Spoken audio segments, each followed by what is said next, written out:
Ada dua perhelatan besar yang akan diikuti Timnas Indonesia. Skuad Timnas U16 berhasil masuk ke putaran semifinal Piala AFF U16 setelah menang atas Laos 6-1 semalam di Manahan, Solo. Kedua, Indonesia tergabung dalam grup C kualifikasi putaran ketiga Piala Dunia 2026. Sesulit apa perjalanan kedua Timnas Garuda? Ikuti ulasannya dalam editorial review. Kembali dengan kabar dari Tanah Suci. Hari ini, jemaah haji dilaporkan akan melakukan perjalanan pulang. Bagaimana situasi dan kondisinya? Ikuti terus Detik Sore selengkapnya. Sementara itu, bersama Detik Health, Sunset Talk akan berbincang dan membahas bagaimana resiko infeksi bakteri pemakan daging yang tengah ramai di Jepang. Apakah akan ada kemungkinan Indonesia juga akan menghadapi infeksi tersebut? Stay tune hanya di Sunset Talk. Ikuti juga ulasan mendalam serta berita-berita hangat Detikcom lainnya hanya di Detik Sore. Jangan lewatkan untuk mengikuti analisis pergerakan pasar saham jelang penutupan IHSG di awal acara bersama analis investasiku. Inilah Detik Sore, edisi 28 Juni 2024. Detik Sore, gak cuma hore-hore.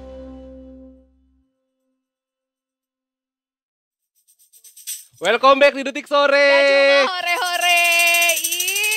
Merah Kita meriah sudah hari ini, merah meriah dan sudah hari Jumat berkah katanya ya. Alhamdulillah. Apa aja yang sudah kalian lakukan Detikers di Jumat berkah ini? Biasanya kalau Jumat berkah itu ada yang bagi-bagi makanan di masjid misalnya atau di tempat ibadah, atau juga mungkin ada yang street feeding, ngasih makan kucing atau anjing yang ada di sekitar kompleksnya. Apa biasanya lo, Viv? Ada nggak kegiatan di hari Jumat yang sebutannya Jumat berkah ini? Apa yang lo lakukan? Perbanyak senyum aja, Mei. Karena senyum adalah sedekah yang paling mudah dan murah kan. Bener sih, bener. Untuk memberikan semangat orang lain. Senyum itu kadang menular ya, Viv ya? Iya betul. Kebahagiaan kan bisa ditularkan. Oh iya. Tumben dia bener. Seneng gue kalau kayak gini. Kali-kali kan ya. Karena Detik enak, Sore. cuaca juga hari ini lagi ini, Mei. Cuaca lagi sejuk. Di Detikers tadi di tendian ini sempat hujan. Dari Hujan. Jakarta Pusat juga hujan kan? Iya, tadi dari Jakarta Pusat menuju ke tendean di tengah jalan sempat berhenti dulu pakai jas hujan karena kalau enggak ya saya basah kuyup nyampe Iya, sini. betul dong. Tapi begitu nyampe Semanggi panas. Panas lagi, itulah. Aduh. Itu namanya hidup yang sangat dinamis ya, penuh dengan naik turun. Dan kenapa muka saya di close up tadi? Orang mau bercanda juga. Ya hari ini kita ada apa aja nih, Mei? Menunya banyak banget nih amunisi kita hari ini nih. Amunisi kita nih seru banget hari ini. Salah satunya adalah euforia kemenangan Pesta Bola Indonesia yang libas Laos dan masuk kualifikasi. Masuk semifinal Piala AFF U16. Piala AFF. Kalau yang kualifikasi ini kemarin udah. Kalau kualifikasi baca. Kita kan udah di drawing kemarin kan. Iya, salah baca maaf. King Indo OTW Piala Dunia kata orang-orang. Ekspektasinya tinggi memang, tapi iya, enggak ini yang tadi malam 6-1. Oh 6-1 ya lah, semifinal AFF. U16. Ini U16 baru ini U16 kita masuk apa gimana sih? Enggak, udah lama, Mei. U16 tuh udah dari tahun 2002 kalau nggak salah. 2002. AFF U16 iya. Kita pernah menang nggak sih? 2020 tahun lalu. Kita pernah menang itu 2 kali. Tapi nanti selengkapnya kita bakal kedatangan bintang tamu ya untuk membicarakan itu. Gak usah ketawa, Me. Adalah dia, inilah pakar lah dia pokoknya. Beb, gue jujur aja gue belum mengulik semua berita kita hari ini. Siapa man of the match-nya semalam?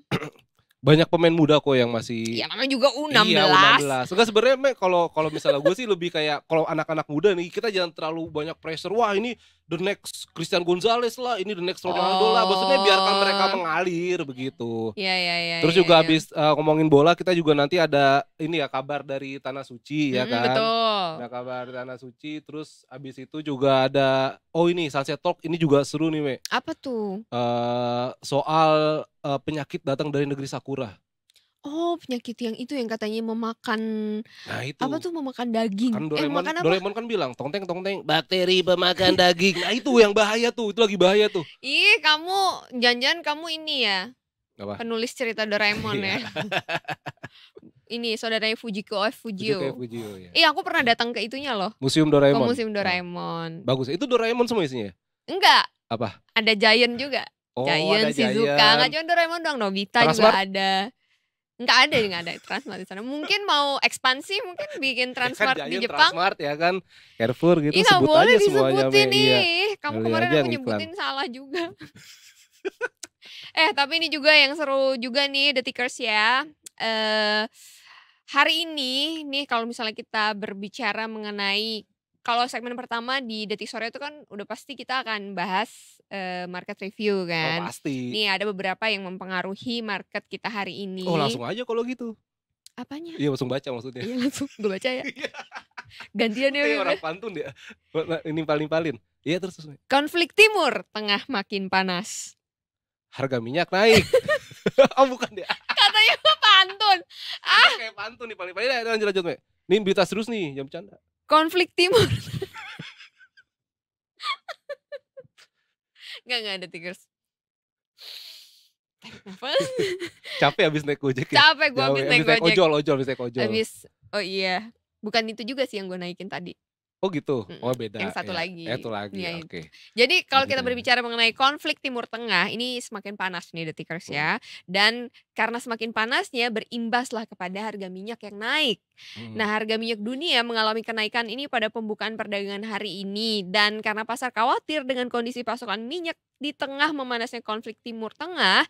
Jadi kalau misalnya kita kutip dari Reuters disebutkan bahwa kenaikan harga minyak ini terjadi selama 3 minggu berturut-turut.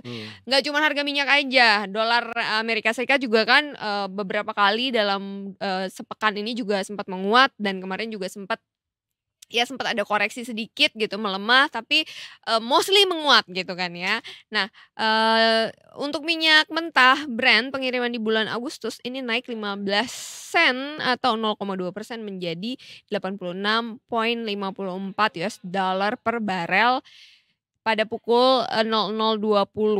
Kemudian kontrak Brent untuk bulan September juga naik 0,2%. Dan minyak mentah di West Texas Intermediate Amerika Serikat untuk pengiriman bulan Agustus juga naik 24 sen. Jadi mostly semuanya harganya naik gitu di beberapa daerah gitu ya. Nah di sisi lain meningkatnya stok minyak mentah Amerika Serikat dan konsumsi bensin yang lemah telah mempertahankan batas atas harga minyak. Nah kalau untuk harga minyak terus juga pengaruhnya kepada market kita hari ini, nanti pastinya kita akan tanya sama kuncennya yang sudah hadir di sini. Apakah kita nantikan apakah hari ini dia membawa ini ya? Membawa kabar gembira. Membawa kabar gembira. Tapi hari ini kan memang perdagangan dibuka dengan menggembirakan sebenarnya kan hari ini. Cuman kita nggak tahu nih ntar ditutupnya seperti apa, apakah ada koreksi atau seperti apa. Sebentar lagi ya, sekitar 20 menit lagi pasar ditutup untuk hari ini. Next ada apa lagi? Gue sampai ke selek Mai karena bacanya judulnya lumayan mengkagetkan nih. Mengkagetkan? Minyak apa? Dan dolar AS meroket, harga BBM diproyeksi naik. Ya itu udah pastilah ya, bikin shock kita ya, shock. Shock lagi, iya bener. Jadi nilai tukar dolar Amerika Serikat dan Indonesia baca apa nih? Gue takut salah nih, kan lu suka koreksi gue kalau gue salah. Enggak, udah baca aja deh sesuai dan ICP atau harga minyak mentah Indonesia merupakan komponen pembentuk harga BBM. Pergerakan dua komponen tersebut, tadi nilai tukar dolar Amerika dan harga minyak mentah Indonesia akan berpengaruh ke harga BBM. Tuh kan. Dikutip dari Defense ya, pelemahan rupiah dan atau peningkatan harga minyak berdampak langsung terhadap meningkatnya biaya pengadaan energi mencakup listrik, BBM dan gas di Indonesia. Peningkatan biaya pengadaan energi Indonesia dapat disebabkan karena harga bahan baku dan atau akibat selisih kurs rupiah. Begitu Mei. Jadi berdasarkan simulasi keterkaitan antara biaya pengadaan BBM dengan harga minyak mentah dan nilai tukar rupiah ditemukan bahwa setiap peningkatan harga minyak mentah $1 per barel akan meningkatkan biaya pengadaan BBM 150 perak per liter. Sementara setiap pelemahan rupiah sebesar 100 perak per US dollar akan meningkatkan biaya pengadaan BBM sekitar 100 rupiah per liter. Ya naik cepet juga lumayan sih. Lumayan lah, apalagi kalau itu bahan bakarnya digunakan untuk bisnis, untuk usaha gitu kan. Otomatis itu juga akan mempengaruhi harga pokok harga dari barang jadi yang akan dijual gitu kan. Tapi selain itu yang mempengaruhi pasar juga selain harga minyak, pengaruh atau nilai tukar dolar Amerika Serikat terhadap rupiah juga adalah debat capres Amerika Serikat yang sudah dimulai nih, Viv. Oh, antara Biden dan Trump. Nah, ini ada beberapa yang dijadikan highlight nih ya dari debat capres Amerika Serikat ini, bahwa Biden dan Trump ketika bertemu nggak kayak calon presiden kita pada saat debat kemarin. Ada berjabat tangan dulu, ada ya ini dia nggak ada, dia langsung aja menuju podium. Mungkin juga karena ini hanya 2 orang aja ya kandidatnya ya. Calon, iya. Hanya 2 calon aja. Jadi debat capres Amerika Serikat ini mempertemukan Joe Biden dan Donald Trump, dan keduanya ini emang kelihatannya pada saat itu nggak berjabat tangan di panggung debat. Kalau dilansir dari AFP pada hari Jumat ini debat digelar di kantor pusat CNN di Atlanta. Trump and Biden ini langsung berdiri di podium masing-masing tanpa berjabat tangan saat diperkenalkan oleh moderator.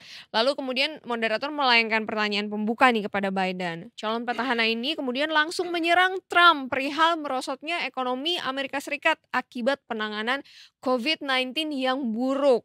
Tuh, nanti coba kita tanya sama Mbak Sheryl, mungkin ada rilis laporan-laporan mengenai hal ini juga ya. Dan saat mendapatkan giliran bicara, Trump juga balik menyerang Biden ya. Pokoknya intinya nih mereka saling serang lah ya.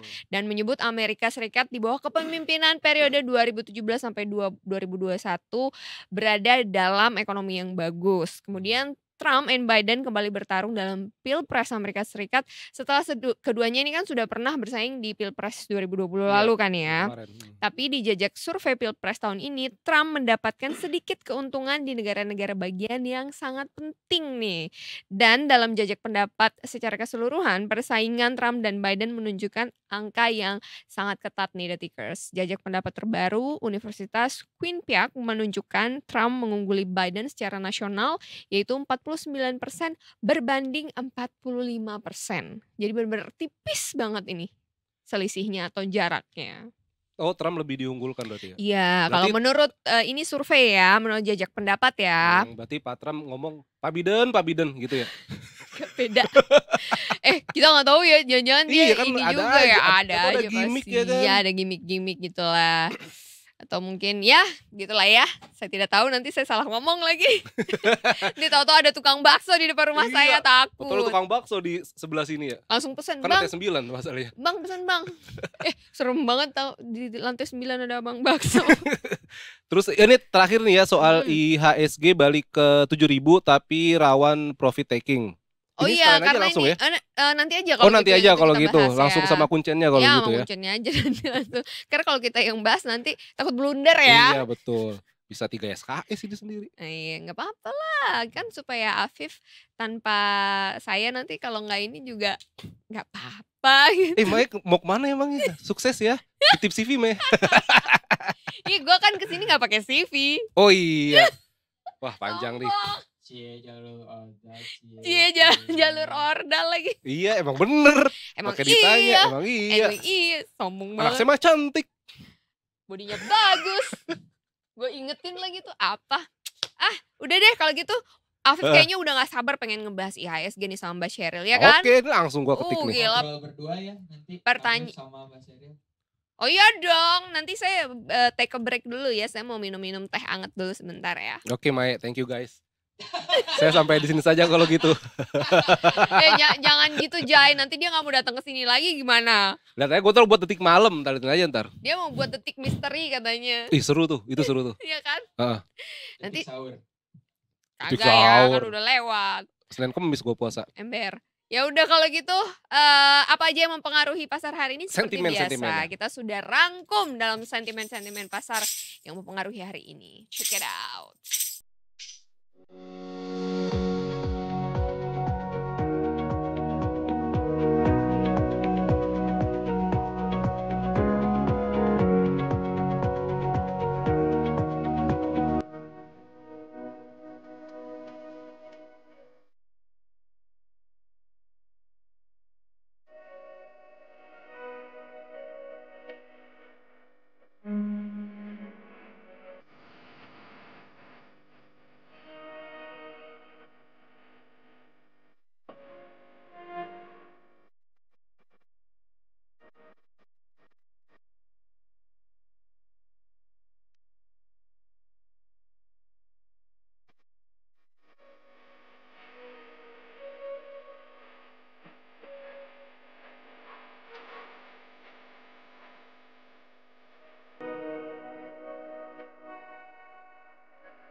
kita sudah balik lagi nih. Apa? Gue lagi meramu kata-kata di dalam kepala nih, Mai. Ya udah selesai belum ramuannya? Belum. Kita balik lagi di Detik Sore Detikers. Hore-hore. And of course tadi kita udah lihat sentimen pasar hari ini apa aja. Meskipun itu sentimen yang terjadi yang mempengaruhi tadi pagi, pembukaan di tadi pagi. Nah, seiring berjalannya waktu biasanya ada sentimen-sentimen juga yang mempengaruhi karena IHSG kita bergerak begitu ya. Menjelang penutupan IHSG di 10 menit lagi lah kurang lebihnya gitu. Kita hitung mundur ya. Kita hitung mundur mulai dari sekarang. Jangan mundur-mundur nanti kita jatuh guys. Mending kita melipir aja ke kiri sedikit karena di kiri kita ini sudah hadir kuncennya dari market review kita hari ini. Siapa lagi? Tiada lain tiada bukan adalah Mbak Sheryl dari Investasiku. Halo Mbak Mai. Halo Mbak Sheryl. Mas siapa namanya? Mas Afif. Tahu lah. Cie udah akrab. Iya, udah bestie kita. Bestie banget. Oh jangan kalian cuan. Jangan kalian di belakang udah DM-an ya Mbak Sheryl besok apa ya ini materinya gitu ya. Langsung Mbak Sheryl saya mau reksadana gimana nih gitu. Mbak ada instrumen baru ya? Ada instrumen keuangan baru ya? Apa? Apalagi gue nanya. Tadi pagi aku kayaknya denger berita kayak ada instrumen baru. Apa? Kok suaranya kayak gitu? Iya. Nggak kedengeran, mohon maaf nggak kedengeran. Udah kita bahas IHSG aja. Iya, nih Mbak IHSG balik ke 7.000 tapi rawan profit taking. Betul. Karena akhir pekan biasanya emang profit taking kan Mbak. Sebelum kita masuk ke analisis dari sebelum kita masuk ke penutupan, mungkin analisis dari IHSG dari sesi pertama tadi sampai sekarang seperti apa Mbak? Oke, memang penguatan IHSG hari ini sudah kita bahas ya dari kemarin ya. Ini sudah sejalan nih sama prediksi kita. Kalau dari kemarin kita katakan penguatan IHSG tuh rigid ya, alias kuat nih. Setidaknya sampai akhir minggu ini. Nah, dan finally hari ini harusnya sih IHSG pasti closing di atas level 7.000, level psikologisnya IHSG ya. Kemarin masih di closing di 6967. Kenapa? Karena sentimennya masih berlanjut, yaitu penguatan sektor keuangan, saham-saham perbankan big caps itu kembali rebound kayak gitu. Lalu kalau dari sentimen global ini juga masih mendukung karena semalam ada rilis data dari Amerika berupa klaim pengangguran mingguan di Amerika di pekan kedua bulan Juni ini menunjukkan kenaikan. Jadi penganggurannya meningkat ke level tertinggi sejak akhir 2021 seperti itu. Jadi ini kan menunjukkan kalau pasar tenaga kerja di Amerika tuh sudah mulai melemah dan ini memang yang diinginkan The Fed gitu. Lalu juga ada komentar semalam dari Gubernur The Fed Atlanta, negara bagian Atlanta, yaitu Mr. Raphael Bostic yang kali ini sangat baik nih. Komentarnya itu dovish, lawannya dari hawkish gitu. Dovish. Jadi beliau memang konsisten dengan pernyataannya sejak bulan Maret. Komentar beliau tidak berubah ya. Intinya beliau melihat pemangkasan suku bunga Amerika masih terlihat nyata ya. Setidaknya di kuartal terakhir tahun 2024 untuk pemangkasan suku bunga sebesar 25 basis poin. Jadi ini semakin memperkuat harapan market gitu. Lalu kalau terkait debat dari calon presiden Amerika, ini debat perdana ya menjelang pemilu di bulan November di Amerika. Kita lihat hasil debatnya sejauh ini survei yang berjalan mengunggulkan dari Donald Trump gitu. Ada statement dari Trump gak sih Mbak yang bikin membuat sentimen positif? Oke, sentimennya positif kenapa? Ternyata sejauh ini ya, karena kan kondisi berubah. Sejauh ini pasar modal tuh lebih menyukai Donald Trump. Karena Donald Trump menjanjikan janji manis. Ya namanya janji pasti manis lah. Manis dong. Kalau pahit mah obat. Bukan janji. Oke.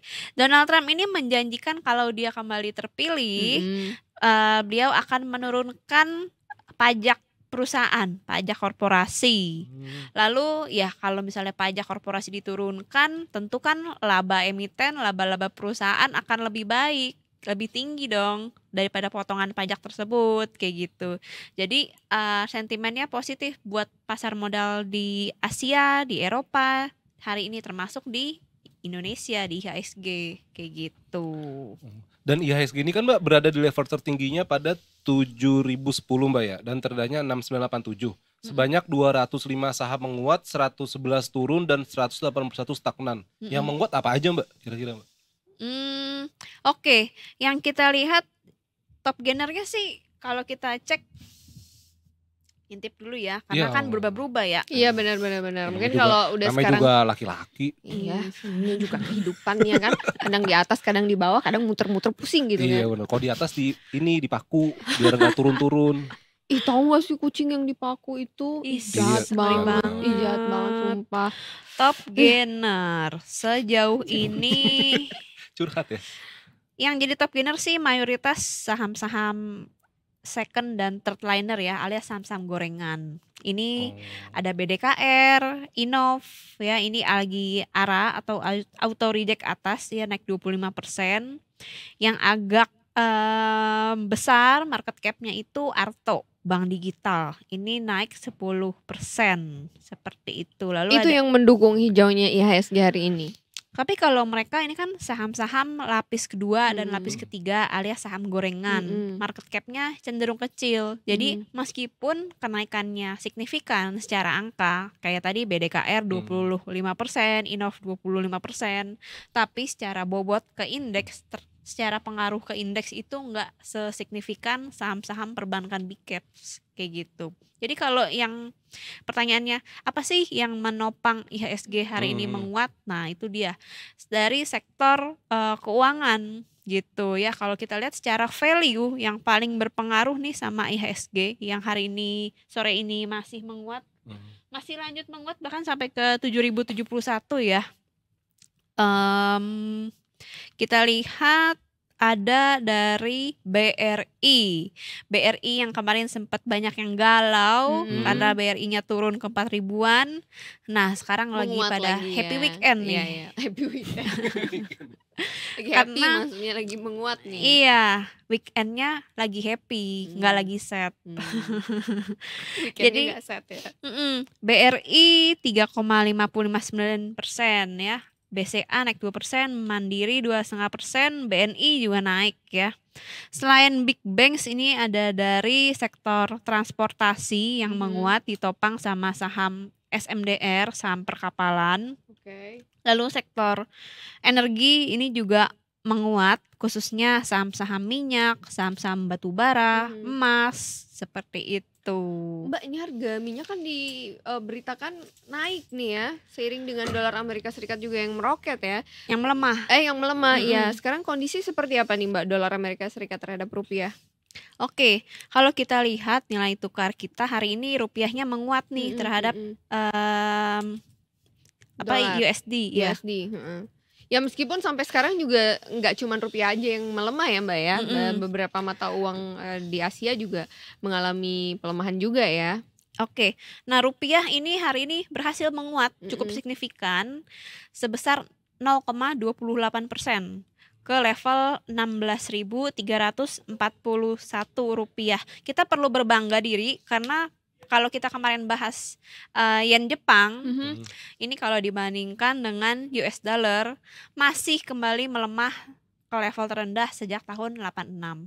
Jepang yen. Belahir Mas? Saya belum Mbak, 86 mah. 96. Iya. Jangan dibikin muda dia Mbak, senengan dia. Mukanya aja kayak gini. Parah. Gitu, body shaming. Body shaming. Age shaming kamu. Iya, aku shaming umur. Face shaming aku sama dia.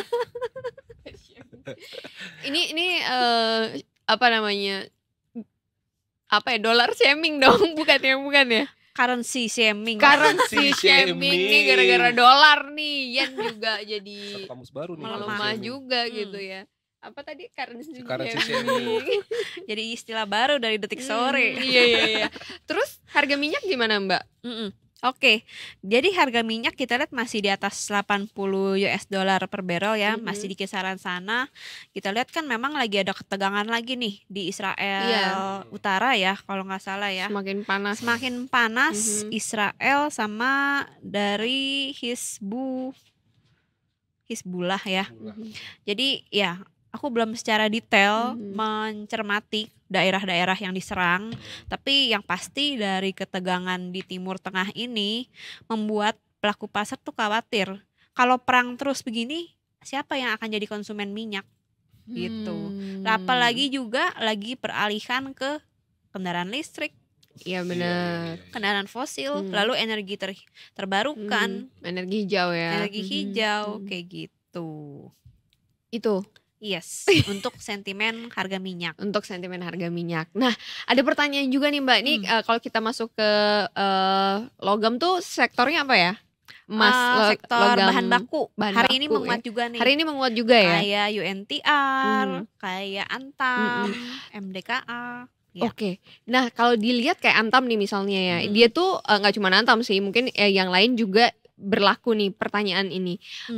Kalau misalnya nih hari ini misalnya menguat nih harga emas, kita pengen nih beli emas, gimana kita caranya memastikan bahwa besok kalau misalnya gue beli sekarang, taunya besok harganya turun. Atau kalau misalnya gue beli sekarang, besok harganya naik gitu. Jadi lebih untung mana nih kalau lagi harga yang naik turun kayak gini, maksudnya nggak stabil nih harga emas sekarang ini kan, lebih cenderung naik terus kan. Tapi kalau orang yang akhirnya mau berinvestasi di logam mulia emas seperti di Mas Antam ini, sebaiknya gimana nih Mbak untuk supaya cuan lah maunya kan? Oke. Jadi ini emasnya tuh maksudnya emas logam batangan atau emas perhiasan ya? Logam batangan. Iya. Ya kan yang menguntungkan kan yang logam batangannya kan? Ada juga sih orang yang lebih prefer koleksi emas perhiasan karena tapi kan dijualnya pasti jatuh kan ya karena jadinya masuk ke barang antik ya, balik lagi ke mungkin nggak semata-mata emasnya doang tapi dari ke stylenya, ke mungkin pakai batunya dikombinasikannya itu. Cuman kalau ada juga yang orang investasi nabung emas batangan logam mulia itu bisa juga. Nah kalau itu kan didapatkan harganya, misalnya ada berita di Detik Finance ya, promosi dong. Iya dong, boleh dong. Satu ada ya. Sinergi ya. 1 gram emas hari ini 1 juta rupiah. Kan dikonversi ke rupiah dulu gitu. Meskipun kita pantaunya itu secara global itu satuannya berapa US dollar per troy ounce gitu. Jadi untuk menentukan harga emas hari ini tuh ada 2 variabel, yaitu dari indeks harga emasnya tersebut, berapa US dollar per troy ounce, dan kedua nilai tukar rupiah kita terhadap indeks USD atau indeks dolar tersebut. Sebenarnya kalau untuk investasi jangka panjang itu menarik untuk di emas. Tapi kalau trading jangka pendek mungkin itu lebih cocok di futures atau forex kayak gitu. Karena volatilitasnya lebih masuk kalau di instrumen seperti itu. Kalau di emas batangan karena ada variabel nilai tukar, nggak semata-mata dari indeksnya emas doang. Jadi pergerakannya rada stagnan. Dan kalau kita beli di tempat penjual distributornya, toko emas, itu kan ada ongkos, ada fee dari penjualnya tersebut. Jadi dengan volatilitasnya yang cenderung stabil kalau emas batangan ya, jadi kurang menguntungkan kalau kita beli jual dalam waktu harian, mingguan, bulanan. Tapi kalau disimpan, misalnya Mbak Mai nih, punya anak Mbak? Punya? Belum. Belum. Misalnya punya ya. Ada sih 4. Anak kucing. Iya, anak kucing. Biasa aja dong nyebutnya anak kucing. Kamu bercandanya Mbak, ada 4 anak kucing. Lah emang anak kucing aku 4, anak bulu aku 4 di rumah. Iya. Oke, misalnya Mas, mereka juga butuh biaya tahu. Ya kan anak bulu tuh biaya perawatannya tuh sama tahu kayak manusia, grooming, belum kalau sakit, makan, ya kan? imunisasi. 4 anak kucing, besok ganti 4 anak kambing. Lu bisa untung. Kucing gak bisa dikorban, kambing bisa dikorban.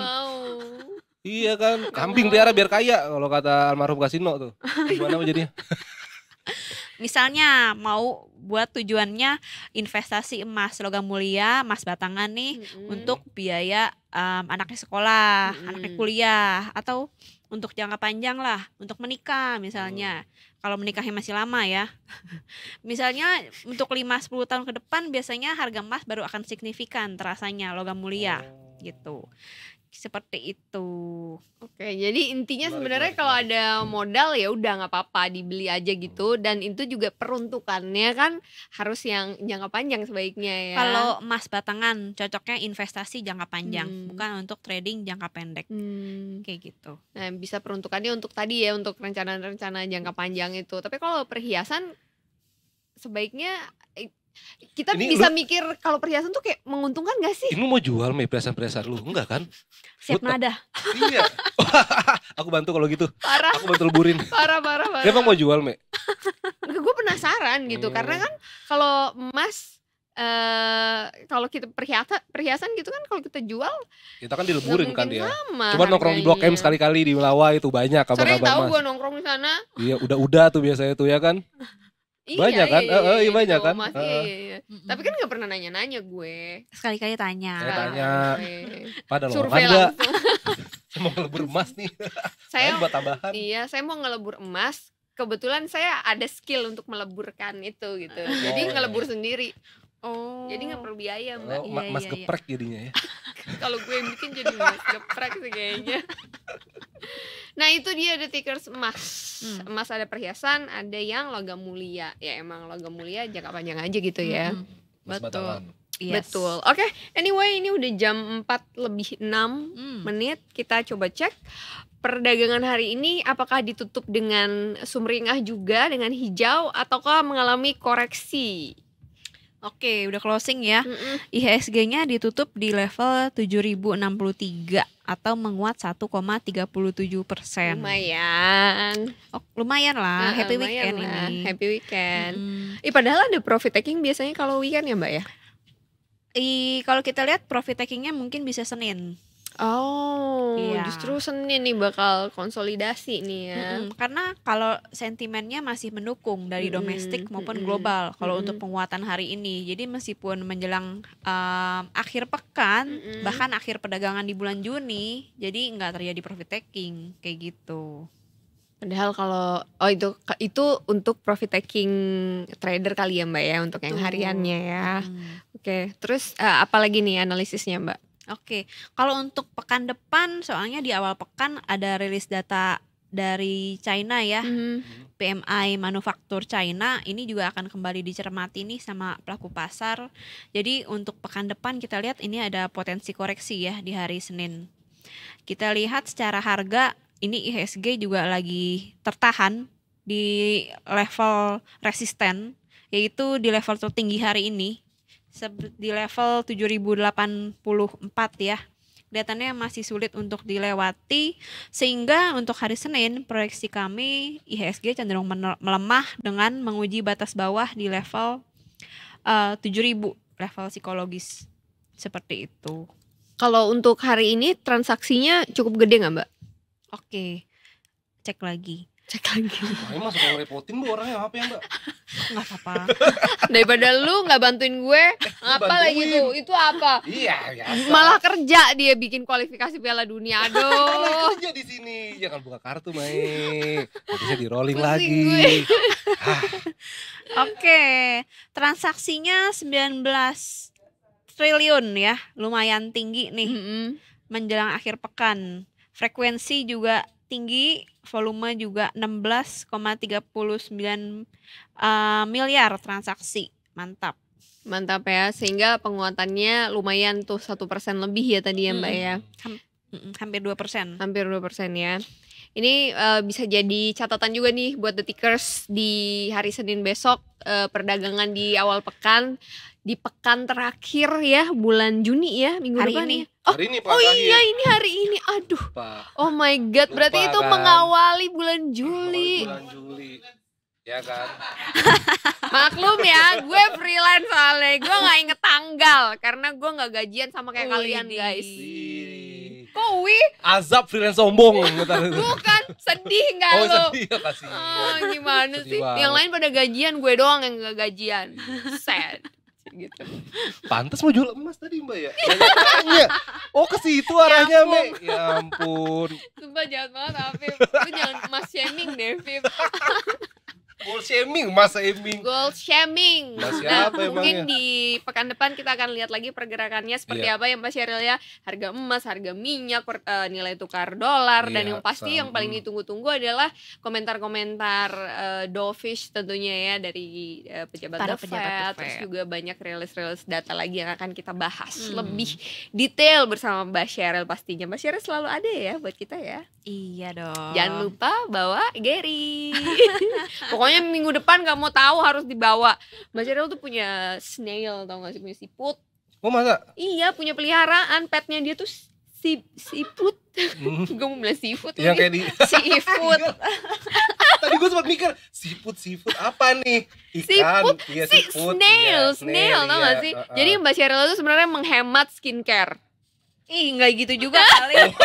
Jadi ada lendir-lendir siputnya itu diambil habis itu dioles Ya sama dia. ampun. Makanya jadi putih kencang begitu Ya enggak ya? ampun, ini faktor usia aja Mbak. Oh, masih muda maksudnya. Ya baik yang Enggak, masih faktor muda. cahaya. Cahaya ilahi ya dari dua nih, cahaya ilahi. Cahaya. Jangan lampu shaming Mbak. Jangan ya. Oke kalau gitu Detikers terima kasih Mbak Sheryl. Kasih untuk Mbak Sheryl. obrolan. Happy weekend Mbak. Next week kita ketemu lagi di bulan yang baru, di minggu yang baru. Tetap bersama kami Detikers di Detik Sore. Gak cuma hore-hore. Yeay.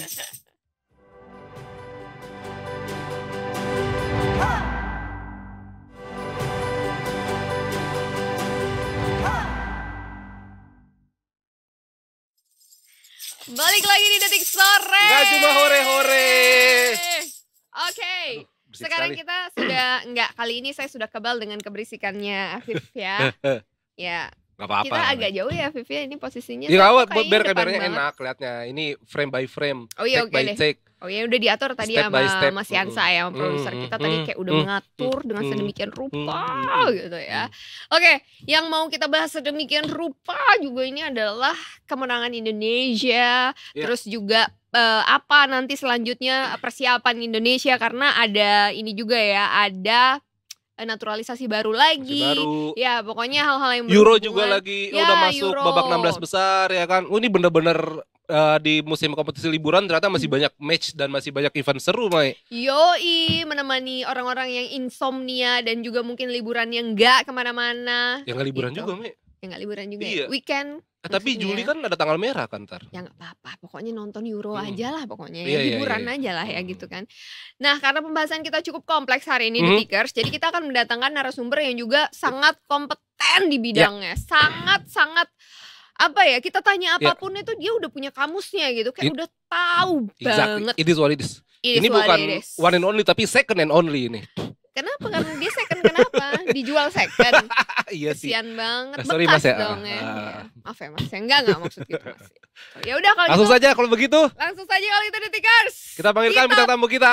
Panggilkan, ini dia bintang tamu kita. Please welcome our beloved guest untuk hari ini, Jeng Jeng. Selamat datang. Halo, Mai. Ya, Selamat datang Pak. thanks for having me. Iya, sama-sama Pak. English Indonesia, Oh English. Arab. Oh no Arab, no. la. Nehi Arab. Ini kan India. India salah ya gue ya. Oke, we're talking about sports. Iya. Enggak Today. biasa aja, Mi. Udah gimana? Halo Tadi guys. katanya itu Inggris. Hari ini saya akan bermonolog sendiri. Enggak Pakai mic-in bermonolog aja, sendiri. Mi. Kan tuh buat gimmick Oh doang iya tadi. bener ya juga. Iya juga Detikers. Gue gante. Biar ada effortnya gitu loh. Sakit gue tadi pas ini. Lu lagian Cok. terlalu dedikasi lu, Viv. Lewat meja. Iya melewat dia. Ini mau komen tapi takut salah. Ya, Mei. Jadi memang itu tuh gimana sih posisinya? Oh gini. iya, Gue selalu bermasalah bodo amat dah. enggak Terserah masuk dah. nih suaranya masuk. Serah dah gimana dah. Ini sampai maghrib kagak beres, Mei. Benerin mic koplo doang. Ya udah. Ya, jadi memang kita timnas Indonesia U16 The Tickers ini yang masih remaja, para Garuda muda tembus ke semifinal Piala AFF U16 yang mainnya itu di Solo sebagai tuan rumah ya kan. Kita di grup A itu kita menang 3-0 lawan Singapura, terus habis itu kita juga menang 3-0 lawan Filipina, dan terbaru tadi malam menang telak setengah lusin 6-1 atas Laos ya kan. Ini kan U16 nih ya. Iya. Betul. Biasa aja dong. Ini U16. Ini artinya dengan kemenangan-kemenangan mereka ini apakah bisa dibilang bahwa pembinaan usia muda di para pemain timnas kita ini berhasil menurut pantauan dari Detik Sport seperti apa? Ya sebenarnya kan U16 ini yang tadi di awal gue bilang Mei, ini kita jangan terlalu berekspektasi lebih dan memberi banyak tekanan karena mereka masih muda yang pertama.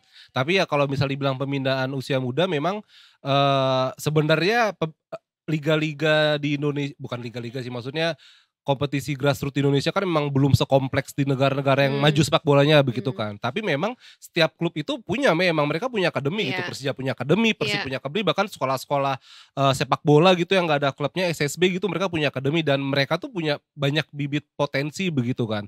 Tapi memang di Piala AFF kali ini U16 menariknya pelatihnya itu adalah salah satu orang kepercayaan Sintayong. Oh oke. Coach Nova Arianto, legenda Persib, suster ngesot ya kan. Dulu selebrasinya ya kan. Gitu yang habis nyundul langsung suster ngesot. Dan memang kabarnya sih, kabar dari teman-teman lapangan ini ya Sintayong berharap besar justru kepada Nova Arianto untuk bisa membina gitu untuk melatih, karena memang kan Coach Nova kan juga sudah 3 tahun belakangan masuk dalam jajaran asisten pelatih Sintayong kan Jadi ya semoga Coach Nova bisa meramu lah para bibit muda ini. Dan untuk memang ajang Piala AFF U16 ini udah diselenggarakan sejak tahun 2002 atau 22 tahun lalu gitu kan. Dan juara yang paling banyak memang Thailand 3 kali. Kita Indonesia baru juara 2 kali, itu pun tahun 2018 dan 2022 gitu. Itu dibawa ke pelatihan siapa tuh? 2018 2022 Coach IS. Indra Syafri. Oh iya ingat. Ya, dan kita juga sempat 2 kali juga finish di tempat ketiga dan 3 kali finish di tempat keempat. Dan untuk Piala AFF U16 2024 ini nanti itu Indonesia masih menunggu lagi karena kan ada 3 grup nih, A, B, C ya kan. Di grup B sama C ini masih main masing-masing 2 kali. Dan nanti kemungkinan besar itu kita menjumpai juara grup C. Itu bisa Thailand atau bisa Australia juga. Kita grup A. Kita grup A, oke. Ada target nggak sih yang ditargetkan nggak sih? Karena kan seperti yang tadi lu bilang bahwa ini masih muda, nggak usah terlalu diberikan pressure gitu ya untuk harus menang gitu ya, meskipun ya menang ya yang kita tujuan kita kebanggaan gitu loh.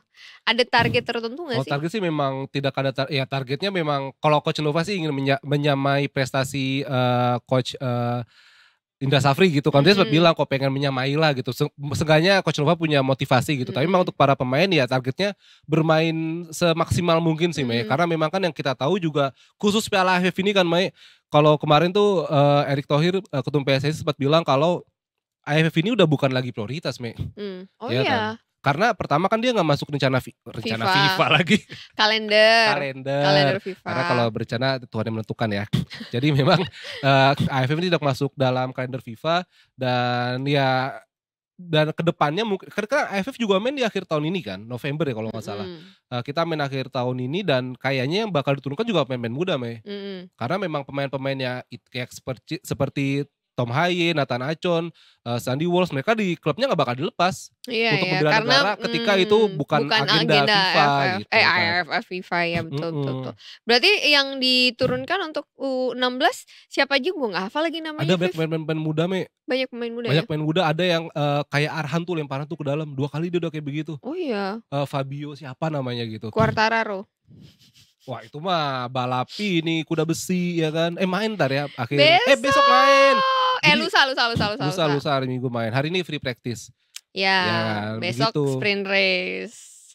Kayaknya jadi komentator, jadi host ya di MotoGP saya. TOPBGT. Jadi ya memang The Tickers ya kita tahu juga kan untuk timnas senior kita kemarin baru drawing kan Kita masuk ke grup C yang grup ya biasa aja sih. Apaan biasa aja. Kita ketemu sama Jepang satu kali aja dilipat kali kita. Kita tuh ketemu Jepang, Saudi Arabia, Australia, Bahrain dan Cina. 3 negara teratas ini, Mai. Jepang, Arab dan Australia ini masuk ke ranking 100 besar FIFA. Jepang tuh 17, Australia 23, wow. Arab 56. Ya kita peringkat 134. Gak harus minder, King Indo mau lewat. Mau lewat aja ya. Kita merah-merah begini buat apa, Mai?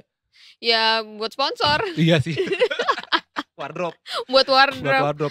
Oh, cuman lewat doang kita ya. Iya, dan kita itu ya kita seenggaknya kita berharap para pemain memberikan yang terbaik lah, Mei, gitu. Iya Nothing tulus aja, pasti, maksudnya bener. ya lawan kita berat-berat semua loh. Kita Bahrain pernah kalah 10-0 loh. Ingat gak dulu Piala Asia? Pernah kalah 10-0. Kita juga Australia Jepang kita baru ketemu di Piala Asia kemarin. Yang senior kita kalah 4-0 ya, Jepang 4-1 3-1 gitu.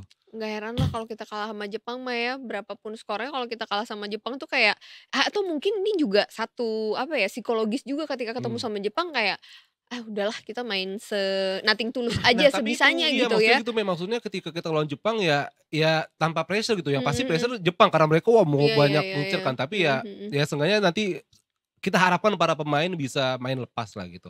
Dan harus diingat juga Mai, Jepang dan Arab Saudi ini juga di 2 edisi sebelumnya tuh mereka pernah menghadapi wakil Asia Tenggara, Thailand dan Vietnam. Thailand Vietnam dibantai sih. Langsung gugur sih, langsung kalah. Thailand Vietnam aja dibantai ya. Iya. Tapi kita jangan ini dulu. Iyalah. Karena kan ini ada naturalisasi baru lagi nih. Iya kan? Ada Jens Raven ya namanya ya. Resmi jadi WNI nih The Tickers karena sudah mengucap sumpah di Aula Kantor Wilayah Kementerian Hukum dan HAM di Jakarta untuk membela timnas di kualifikasi Piala Dunia 2026 mendatang. Gimana kamu melihat ini, Viv? Yang pertama Jens Raven ini masih 19 atau 18 tahun, Dia masih sangat muda.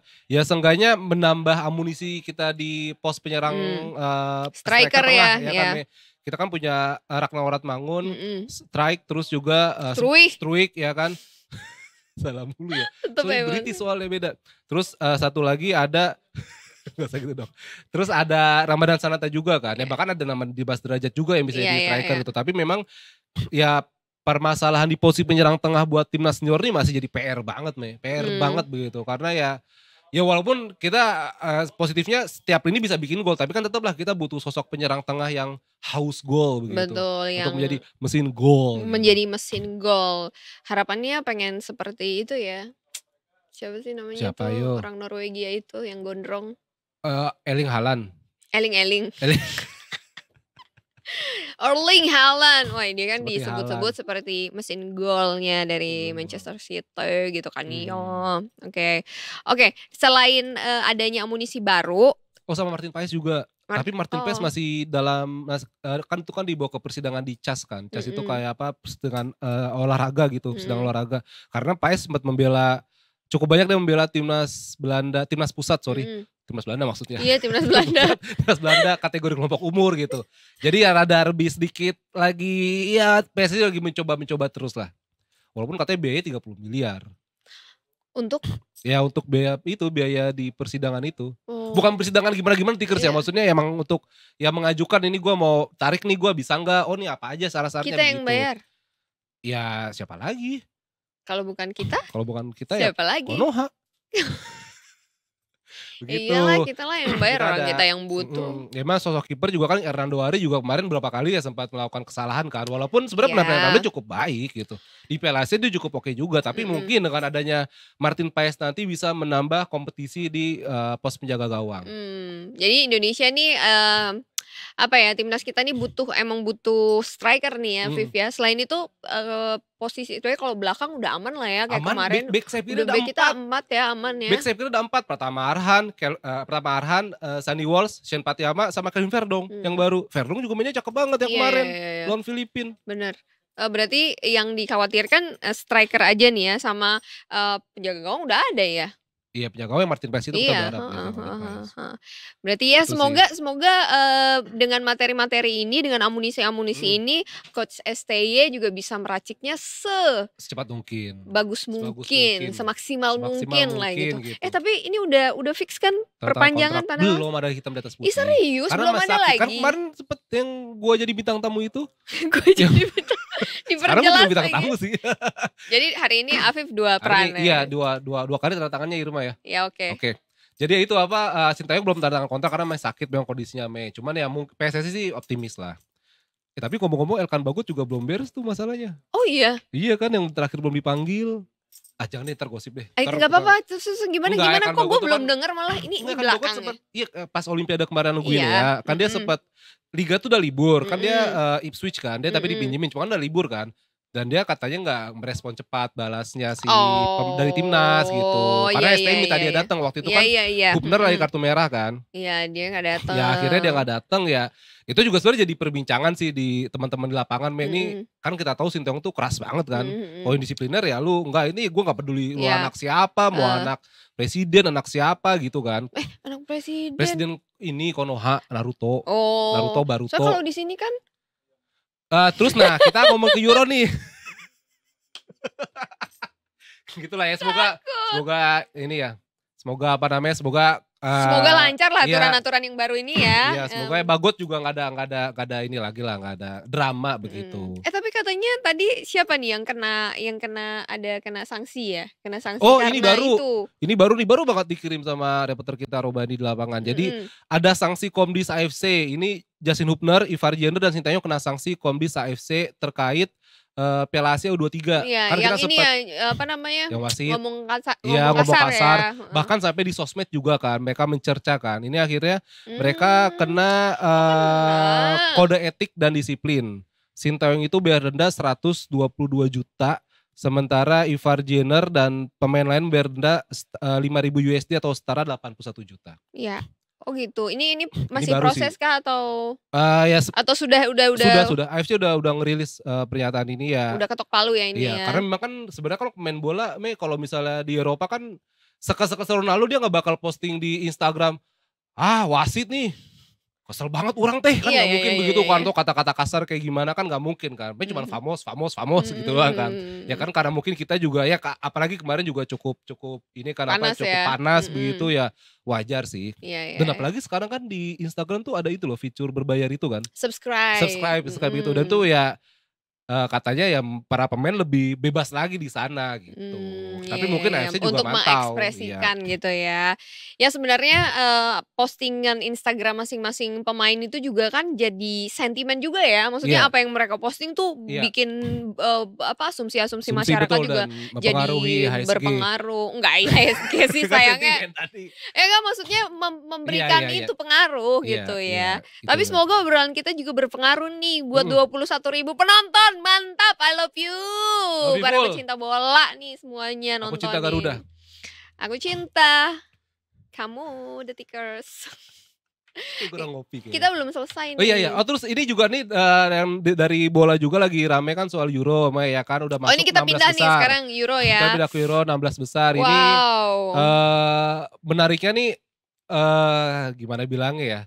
Ada dua bagan nih, bagan kiri, bagan kanan, Nah, menariknya Inggris ini gak masuk bagan yang berat. Jadi itu ada di bagan kiri itu Spanyol, Georgia, Jerman lawan Denmark, Portugal lawan Slovenia, Prancis lawan Belgia gitu kan. Nah itu mereka tuh kalau misalnya ke semifinal, ketemu. Harus digituin ya. Nah kalau ada gambarnya tolong bantuin boleh lah. Harus ditepok ya. Nah Inggris tuh di bagan sebelah lagi. Inggris tuh dalam ringan dia. Dalam tanda kutip ringan karena timbernya cuma Itali gitu. Walaupun sebenarnya di Euro ini kejutan udah banyak terjadi, Mei. Iya. Banyak banget. Ronaldo Lukaku gak bisa bikin gol. Yang sedih juga kemarin ngelihat Kroasia tuh, lihat Luka Modric, aduh. Iya, akhirnya tersingkir deh ya. Iya, sama Ukraina punya 4 poin tapi tersingkir loh. Itu kenapa ya? Karena kan gol dan ya. peringkat 4 terbaik kan. Iya. Dan bahkan untuk top skor aja kan pemain Georgia, aduh namanya susah banget lagi nih. Bener namanya Georges Mikautadze. Dia main Georgia dia udah bikin 3 gol. Ronaldo belum bikin gol walaupun dia sebagai pemain best yang assist. Most dia assist. mau shoot, tendangan terbanyak. Assist juga. Most assist bukan Ronaldo. Kan baru 1 asisnya. Selama Euro kali ya. Selama sepanjang Euro bukan? Ronaldo itu memecahkan rekor top assist ya, all of time 8 kali. Iya, all of time. Iya maksud gue itu. Saya itu. Saya kira yang asist ke Bruno kan enggak ternyata. Itu ya Lukaku 3 kali dianulir VAR golnya kan. Terus ya Inggris juga masih begitu-begitu aja begitu loh. Belum ada gimana-gimana banget lah, belum, bahkan ya sampai Gary Neville bilang Inggris ini mainnya masih basic banget gitu. Basic banget. Jude Bellingham gimana sih performanya di Inggris? Jude Bellingham 2 laga terakhir hilang, dia nggak bikin peluang, nggak bikin chance create, dia bahkan nggak bikin assist, ya nggak bikin shoot juga, bahkan nggak bikin gol. Walaupun di laga pertama lawan Serbia bikin gol kan, lewat sundulan kan, tapi di 2 laga terakhir menghilang. Karena ya menghilang tanda kutip ya, kan, karena padahal dia main dari 90 menit terus. Iya. Phil Foden juga harus melipir ya dia, karena lahiran anak ketiga gitu. Ada pengajian ayah dulu siaga, kayak mau baby shower dulu. Baby shark Pitan dong. Gitu, tapi ya memang ini Euro kan sudah mulai detikers nih. Euro Sabtu ini main dibuka Italia lawan Swiss. Swiss juga lagi bahaya juga nih kan. Iya bahaya juga. Italia juga juara bertahan kan, susah juga dia nembus ke 16 besar. Ya menarik dinanti sih bagaimana kelanjutan Euro. Siapa mejo ini? Itunya? Belanda. Timnas pusat. Belanda itu lawan Belanda Rumania ya? Belanda siapa Belanda nih? Gue kalau gak Belanda Inggris deh gue. Tapi Belanda gara-gara ada Van Dijk doang kan? Yang enggak kan banyak, ada Gakpo juga di situ. Oh iya, Belanda lawan Rumania. Kan itu juga ya kita dukung lah timnas pusat ya, karena selain ya karena gue suka sama Liverpool gitu ya. Jadi kan pelatih kita juga sorry gue love Brighton Liverpool. Depok gue. Ya, love Liverpool. Ya maksudnya pelatihnya juga kan dari Belanda. Ya kita lihat aja ya, namanya dukungan kan sebenarnya ini kayak ya euforianya kemana gitu kan. Meskipun kemarin juga Belanda itu lolosnya peringkat berapa ya? Peringkat 3 terbaik. Karena kan Austria, itu kejutan juga tuh Austria tuh tiba-tiba tuh. Pas mengangkangi Prancis dan Belanda loh. Prancis juga Mbappe baru 1 gol, penalti juga. Kenapa ya ini para pemain ini kayak bisa dibilang satu fenomena nggak sih, bahwa pemain-pemain bagus di tim itu belum ketika mereka tampil ke timnas negaranya itu belum tentu seproduktif dan juga sebagus itu. Ya mungkin salah satu pengaruhnya adalah support atau dukungan dari para pemain lain kan. Maksudnya kan mereka materi pemainnya juga udah beda.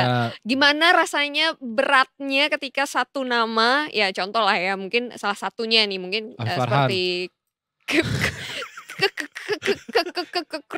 Kroasia kemarin. Kroasia kemarin. Jadi iya, Kroasia kan ada Luka Modric, ada Kovacic, ada Perisic, siapa lagi? Perisic.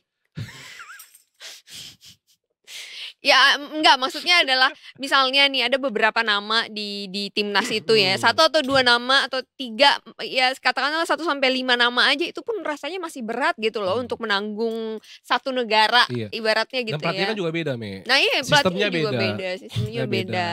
Dan chemistry mereka juga kan ya nggak seintens sama klub kan. Kalau klub kan di kompetisi mereka seminggu sekali pasti main gitu kan. Ya begitulah gitu. Ya apalagi nih yang menarik di Euro nih yang patut kita nantikan nih. Euro itu Georgia bisakah, dia kemarin ngalahin Portugal 2-0 loh, walaupun Portugal main pakai lapis 2 lah, banyak main cadangan kayak Joe Felix di main dari awal, Diogo Dalot kan. Nah Georgia ini bakal ngelawan Spanyol 1 Juli Minggu dini hari. Ya bisakah Georgia melanjutkan kejutannya begitu sebagai kuda hitam? Karena mereka strikernya tuh top score, kipernya itu top save. Bahaya ya. Bahaya sekali Georgia ini. Ini Georgia langsung dibeli Chelsea ntar nih. Negara ya. Beda. Chelsea dikit-dikit beli pokoknya. Chelsea udah ada pemain baru kan ya, gue lihat kemarin. Chelsea. Nah ini untuk serius gimana sih? Iya kan, main-mainnya main muda, Estavio ada. Iya kan, udah ada kan, dia baru kan. Oke, kalau Liga Inggris kapan mulai lagi? Seminggu setelah Olimpiade, 18 Agustus Liga Inggris mulai. Oke. Sebentar lagi juga sih ya. 50 hari lagi lah dari sekarang. Tadi Premier League baru posting tuh. Countdown. Oh ya, Copa America juga lagi jalan. Messi oke gak sih? Messi sama Ronaldo belum bikin gol. Sama ya? Sama, belum bikin gol juga. Kayaknya kalau baca komentar orang-orang tuh udah kayak tapi lu ngerasa kayak the end is near gitu loh. Iya kayak not near lagi. Iya, udah kayak komentar orang-orang tuh bahwa your prime time is over gitu loh. Udah selesai prime time kalian ini gitu. Tapi ya kayak misalnya kita lihat kemarin ya, kayak Ronaldo waktu lawan mana ya, dia malah ngasih assist gitu. Bruno dia ngasih assist bukan. Sebenarnya dia bisa aja kan nge-gol gitu kan. Maksudnya hal-hal kayak gitu juga mungkin yang dilihat sama orang bahwa mereka orang-orang yang sudah melewati puncak karirnya ini ya sekarang bermain ya nothing tulus, terus juga mungkin untuk apa ya, nggak ambi gitu loh. Ngerti gak sih? Iya sih. Nggak seambi itu, meskipun ya menang ya tujuannya emang harus menang gitu, maunya menang gitu. Terus Tapi memang kalau untuk Copa ini Amerika udah pasti lolos. Ini Copa baru banget mulai The Tickers ya. Dan ini Copanya kalau kita kan Euro itu jam 11 malam udah dini hari. Kalau Copa ini mainnya jam 5 pagi, jam 7 pagi. Oh iya. Karena kan mainnya di Amerika kan, Iya, beda 12 jam kan. Iya, MLS tuh suka mainnya juga kalau mau nonton Iya, jam 7 pagi jam 7 pagi mana kita lagi berangkat ke sekolah kan. Iya. Jadi memang nih Copa baru mulai, tapi Argentina udah pasti lolos karena menang di 2 laga awal. Ditayanginnya Plus di mana 6 poin. sih Copa? Kita nggak ada nayangin. Ada di Berbayar. Oh berbayar Iya, ya. berbayar. Oke. Oh kamu Nggak kalau enak lah. kalau mau nonton MotoGP juga Tapi kan waktu itu ada Trans 7. ya kalau mau nonton ada akunya.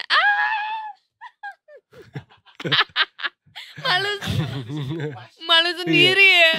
Terus juga ini Copa juga yang menarik dari Indonesia, May. Dari Indonesia ini kan di Ih, Liverpool susah bikin gol. Di Uruguay 7 laga terakhir 7 gol. Dia bahkan sekarang lagi dalam daftar top skor dengan 2 gol dari 2 laga.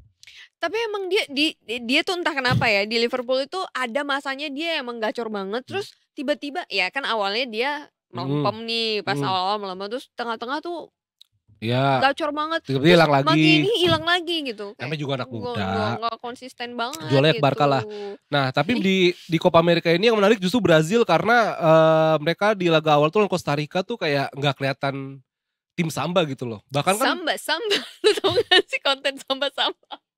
gue tuh sambalado bukan? Bukan. Ada anak Citayam yang celananya bersusun. Oh iya. Terus kalau dia melorot iya. Samba. Anak samba. Itu kayaknya tetangga Vinicius deh kalau nggak salah. Apa? Tetangganya Vinicius. Vinicius Junior. Iya.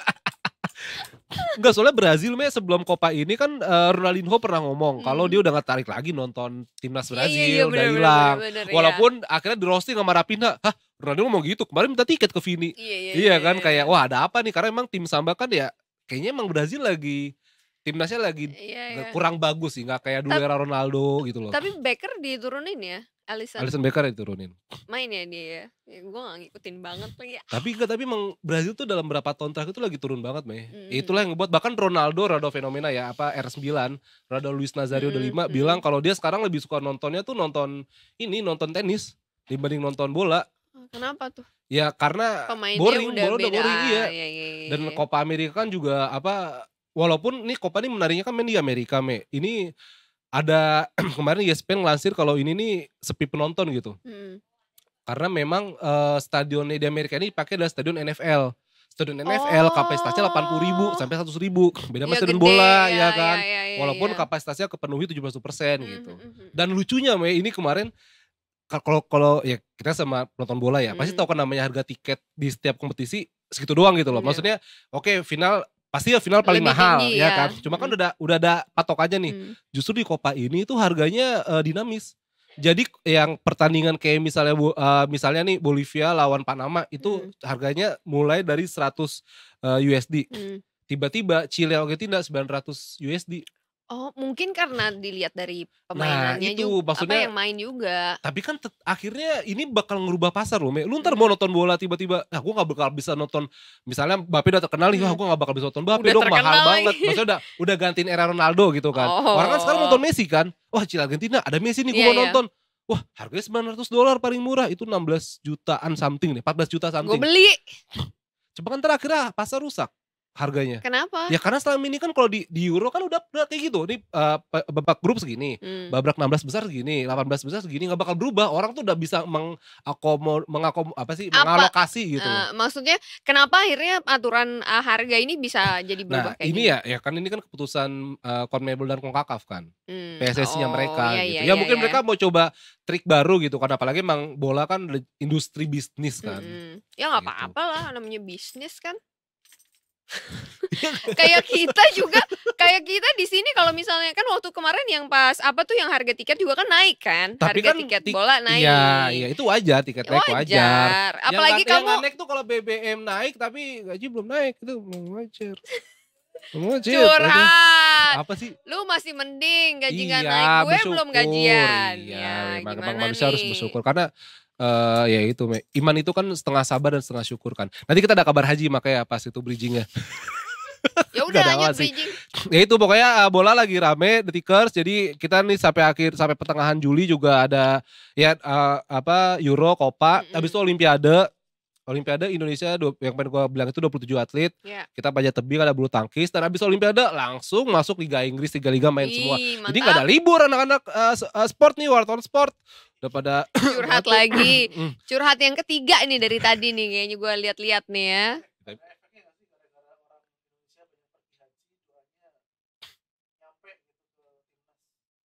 Ya doakan emang. Ya semoga ke timnas. nyampe. Enggak karena banyak Yansar karena orang naik haji jadi udah doain pulang. timnas. Udah pulang tapi Pak. Makanya nanti abis ini kita ada kabar haji. Kita pengen tahu nih kabar situasi di Tanah Suci sejauh ini ya kan. Apalagi Maya besok mau ngelebur galung. Jadi gue mau ngelebur emas guys. Iya. Belum gajian gue. Sedih. Iya, masih apa yang mau ngelebur? Ih takut banget. Gak boleh anarkis ya, gak boleh. Gak bercanda The Tickers ya. Gitu The Tickers. Ya pokoknya kalau olahraga jangan lupa baca di Detik Sport atau video 20 detik. Ya betul. Nanti kalau penulisnya Afif Farhan bolehlah mampir-mampir ke Instagramnya. Enggak, Instagram gue lock. Gue gembok, gue tutup jendelanya biar gak ada yang kelihatan. Teras? Enggak, gue tutup.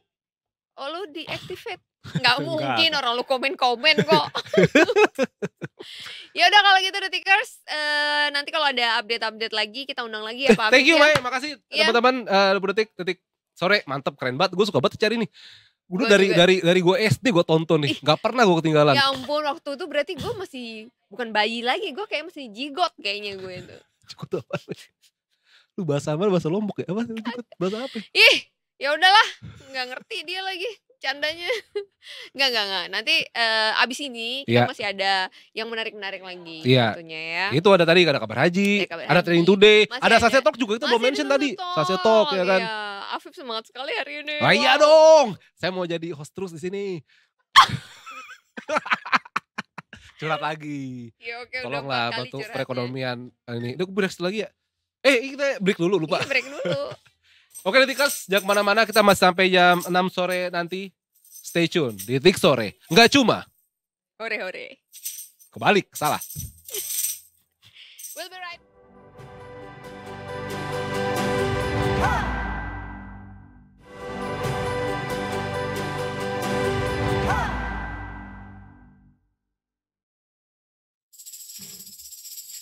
Kembali lagi di Tik Sore, nggak cuma hore-hore. Kenapa sih selalu masuknya pada saat kita lagi ngemil? Iya, ngemil piscok lagi tadi.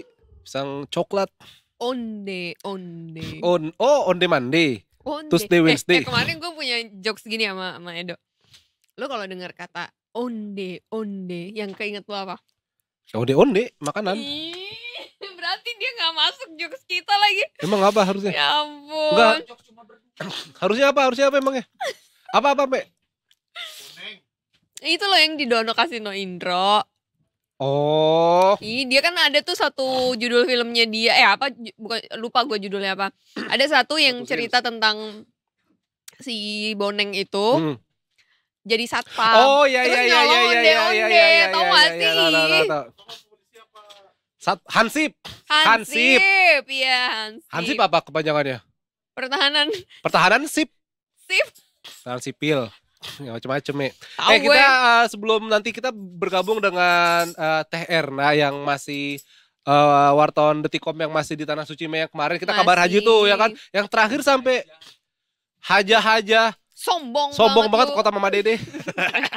Jadi kalau yang terakhir kan yang Teh Erna sempat kita live terus ada yang orang Arab sebelahnya kan. Oh yang ikutan live itu ya. Sekarang juga ntar ada lagi katanya, tapi bareng-bareng ramean. Serius katanya dari SD Arab Saudi Petang apa? SD Saudi Petang. Wah parah lu. Nah tapi sebelum kita nanti terhubung ke Teh Erna nih kayak juga masih mencari spot yang enak begitu, yang asyik ya kan. Oh udah siap. Ya udah lu usah baca berita kalau begitu. Tadi Sobri izin katanya. Oke langsung aja kita. Assalamualaikum Teh Erna. Waalaikumsalam warahmatullahi wabarakatuh. Aduh. Suaranya habis. Tiba-tiba batuk ya, lagi sakit nih Teh Erna. Iya, baru 2 hari ini nih. Akhirnya alhamdulillah setelah kemarin fit. Ya ampun suaranya sampai. Iya, Ini aku nyampe Madinah nih. Setelah nyampe Madinah baru terasa. Baru terasa nih ya.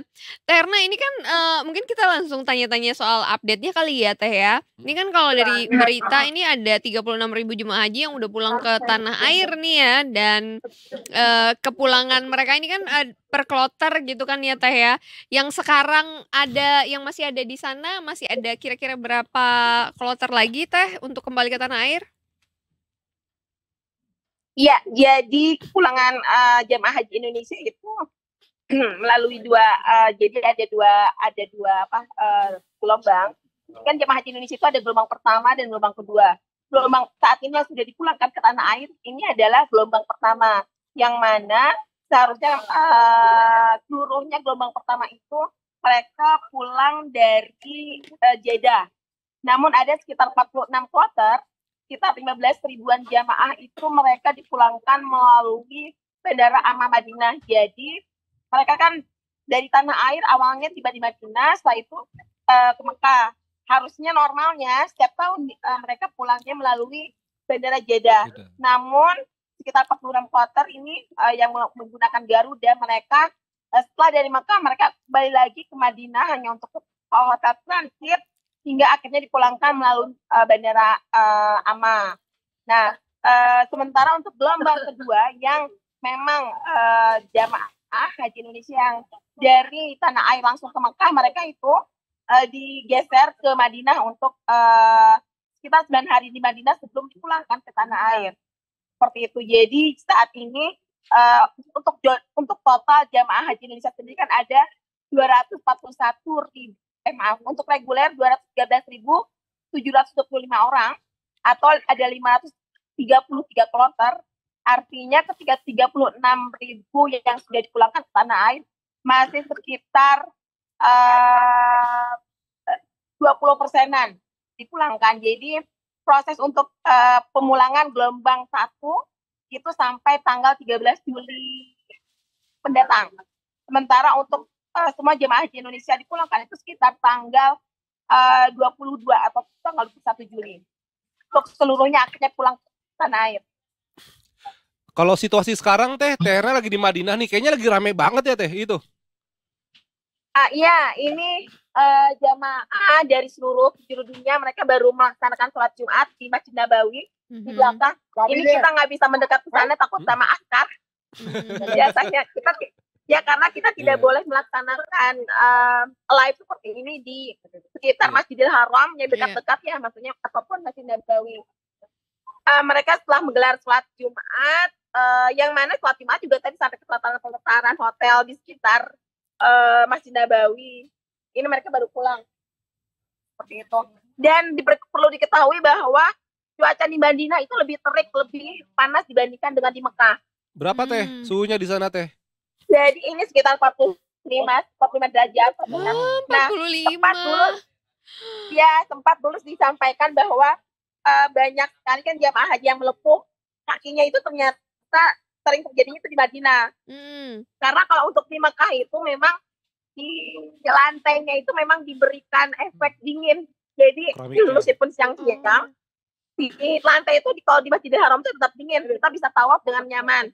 Namun kalau untuk di Madinah ini, karena banyak sekali pintunya tuh banyak banget nih pintu masjidnya. Terkadang jamaah haji banyak yang akhirnya menyimpan di tas sandalnya itu di tempat penitipan sandal, yang mana pintunya tuh mirip semua. Terkadang mungkin kita masuk pada tadi mungkin pintu 27, ternyata kita pintu 35 kita nggak nemu sandal kita kan. Akhirnya mereka menjadi telanjang kaki tuh. Oh gitu. Karena Madinah cuacanya lebih panas, dan juga ada imbauan kepada jamaah haji Indonesia yang baru tiba di Madinah, yaitu jamaah haji gelombang kedua yang sebelumnya kan mereka dari Mekah dulu tuh. Fasilitas yang mereka dapat selama di Madinah itu berbeda dengan di Mekah. Kalau di Mekah kita bisa mencuci, ada laundry, kita bisa mencuci baju kita di hotel, dan kita bisa menggantung, maksudnya ada tempat jemuran. Kalau di Madinah tidak disediakan mesin cuci. Jadi kita harus cari tempat laundry di sini, lebih lama. Terus di Madinah juga apa namanya, kebanyakan juga ada beberapa kasus copet. Iya jadi ketika di Raudhah itu ya ada beberapa kasus jemaah haji Indonesia kita kecopetan. Jadi makanya diimbau untuk jemaah haji Indonesia tidak membawa uang berlebih maupun perhiasan berlebih ketika menuju Masjid Nabawi. Itu kasus pencopetannya di mana teh? Itu ada beberapa kasus itu ketika di Raudhah. Ya Allah. Karena memang Raudhah itu kan memang padat banget. Ya. Gini, kalau jamaah haji untuk di mana perempuan itu kan banyak, ini bukan mencurigai pihak-pihak tentu yang berpakaian tertutup ya. Maksudnya terkadang kita nggak tahu ketika itu yang bercadar apakah itu perempuan atau bukan. Seperti yang disampaikan oleh Kepala Dakar. Jadi mereka ya karena desak-desakan, karena apa? Dengan bisa leluasa lah orang-orang yang punya itikat buruk gitu ya, mengambil, mencopet gitu. Jadi diminta sih untuk ketika beribadah ke Masjid Nabawi tidak membawa uang banyak maupun perhiasan yang berlebihan. Oke. Teh pengen nanya panjang-panjang tapi suaranya kesian ya. Iya teh heran nih. Tapi mungkin boleh diceritakan juga nih teh ya. Kalau tadi kan sempat disebutkan mengenai ya salah satu permasalahan dari kepulangan atau fase kepulangan dari jamaah haji ini adalah kemarin ada ini ya, apa namanya, ada satu maskapai penerbangan yang memutuskan untuk mengalihkan 46 kelompok terbang jemaah yang tadinya pulang dari Bandara King Abdul Aziz Jeddah ke Bandara Amir Muhammad bin Abdul Aziz di Madinah. Nah ini boleh diceritakan teh seperti apa ini kejadiannya dan apa dampaknya atau efeknya karena ini kan jemaah berdampak efek domino gitu ya ke para jemaah yang akan kembali selanjutnya gitu teh. Adakah dampaknya teh? Wah, Teh Erna sinyalnya terbawa angin nih kayaknya nih. Bawa angin Madinah nih, kayak lagi panas banget berarti. Iya, sambil batuk-batuk anginnya juga nih kayaknya sinyalnya. Emang begitu karena cuaca panas ya kan, jadinya ya sebenarnya di sana tuh udah hal yang normal lumrah gitu ketika di sana karena cuaca ya kan, karena panas ya mungkin karena panas enaknya minum dingin, jadinya batuk dan pilek. Oh iya benar, bisa jadi itu make sense. Tapi emang yang kita khawatirkan atau yang kita perhatikan sekarang ini memang jadwal dari kepulangan gitu jemaah haji ini akan seperti apa? Apakah on time sesuai dengan jadwalnya ataukah memang ada pengaruh gitu loh dari kejadian kemarin gitu kan? Ya semoga. Tapi kan ini udah ya pihak maskapai kan Garuda juga sudah minta maaf kan, dan memang penanganan dari Kemenak juga cepat lah begitu Maya. Mungkin ya pasti ya tadi Maya bilang ada efek domino yang pasti ya psikis juga terganggu sih Maya. Jangan kan yang telat ya, kadang ya kayak kemarin gua terakhir umroh kan pesawat belum datang itu kita bingung nih mau kemana nih gitu loh. Apalagi kan ya maksudnya di sana paling banyak bahasa Arab kan, dan ya banyak juga jamaah-jamaah Maya yang dari Indonesia tuh ya masih belum biasa naik pesawat, belum biasa ke bandara. Jadi kadang bingung mereka sampai bandara tuh bingung. Iya mau ngapain, mau kemana gitu. Jadi ya memang harus dikawal bener-bener sih Betul. Biar lancar semuanya. Itu yang ingin kita tahu juga ya, efek dominonya adakah, berpengaruh juga. Karena kepulangan dari jamaah haji ini kan memang jadi satu hal yang ditunggu-tunggu gitu ya. Pertama dari keluarga dan juga dari di lingkungan tempat tinggalnya gitu. Kayak ada kan yang udah pulang duluan kayak di Makassar gitu, pulang dengan dandanan bawa emas yang banyak gitu, baju yang shimmer bling-bling gitu. Yang di Medan juga ada yang ya rame lah, seru gitu ya kepulangan. Dan juga biasanya ada juga tuh kebiasaan-kebiasaan di misalnya ketika jamaah pulang ya untuk merayakan atau syukuran bahwa jamaah haji ini sudah kembali ke tempat, ke rumahnya dengan selamat, sehat gitu ya, dan insya Allah menjadi haji yang mabrur ya. Amin. Itu ada lagi tuh, ngundang lagi mungkin tetangga-tetangga sekitar, makan bareng di rumah dan lain sebagainya. Itu jadi suatu suatu kesenangan tersendiri juga ya Viv ya. Karena kan abis pulang haji katanya masih diikutin malaikat kan. Iya bener katanya gitu, katanya ke bus dari Tanah Suci itu, wah malaikatnya masih nempel nih gitu, salaman ya gitu maksudnya ya. Minta doa biasanya juga kan maksudnya kayak kita mendapat keberkahannya lah gitu. Karena kan memang kan ibadah haji kan itu fisik, mental, sampai dompet, isi dompet kan juga kan. Iya kan, orang harus berkurban begitu kan untuk bisa pergi haji. Belum antrinya lama. Berkorban ya. Iya. Berkorban. Antrinya lama. Betul. Tapi itu kalau ngantri lama mungkin bisa pakai kuota di Korea Selatan tuh atau negara-negara yang memang bukan mayoritas Muslim. Iya, ntar gue mau ngambil jatah Sintayong sih. Dapat gitu ya Sintayong ya. Karena emang kemarin di sosmed banyak kan tuh kisah orang-orang Indonesia yang tinggal di luar, mereka nggak harus ngantri 40 tahun, 30 tahun. Ih gila ya 40 tahun. Kalau pakai kuota yang di Korea daftar Januari kemarin udah bisa berangkat ya. Iya. Apa sih bulan ini bulan apa? Juni. Iya.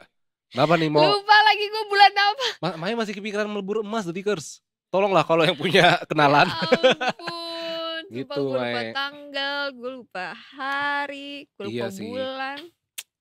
Ingin melupakan ini sebenarnya karena tiap tahun usia kita jadi berkurang kan. Nah itu. Bertambah. Masya Allah. Mabrur.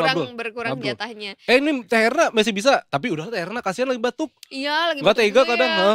Itu karena begitu karena emang saking panasnya. Terus lu ya kan panas wajar minum yang dingin kan. Udah gitu AC-nya juga dingin. Kan, nah AC-nya itu juga kan soalnya tuh. dari luar nih misalnya kayak tadi Teh Herna habis live report ke kita, habis itu masuk ke hotel kan otomatis hotel dingin banget kan katanya iya, dingin banget kan dingin memang banget. di setting dingin supaya yang dari luar yang kena heat wave itu bisa masuk bisa ngadem lah. Karena kan lihat juga kan kemarin banyak jamaah juga yang wafat kan yang meninggal gitu di sisi-sisi jalan kita lihat mereka terbaring gitu belum ada mungkin saking banyaknya ya mungkin saking banyaknya korban dari heat wave ini atau gimana juga kita mesti tanya sama yang ada di sana gitu tapi akhirnya udah diberesin kan udah diamankan lah gitu ya jenazah sudah dirawat ya maksudnya yang sakit-sakit dirawat sama Kemenak begitu apa sih Me? Iya oke. Makanya kadang-kadang sometimes. Oke, kita abis ini kita break dulu nih jadinya nih. Trending today nggak jadi nih, belum. Oh next, oke. Kalau begitu The Tickers kita istirahat sebentar, istirahat sejenak, istirahat tempat. Jangan kemana-mana, Sabtu sore nggak cuma. Hore, ini istirahat tempat nih. Siap Greg. Itu mah diikat itu.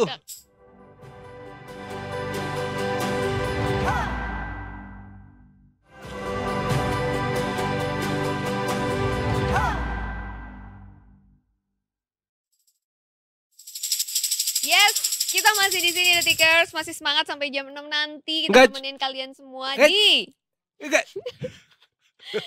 Detik sore. Enggak cuma hore. Udah gak sabar banget kayaknya ya. Wah, semangat banget, Me.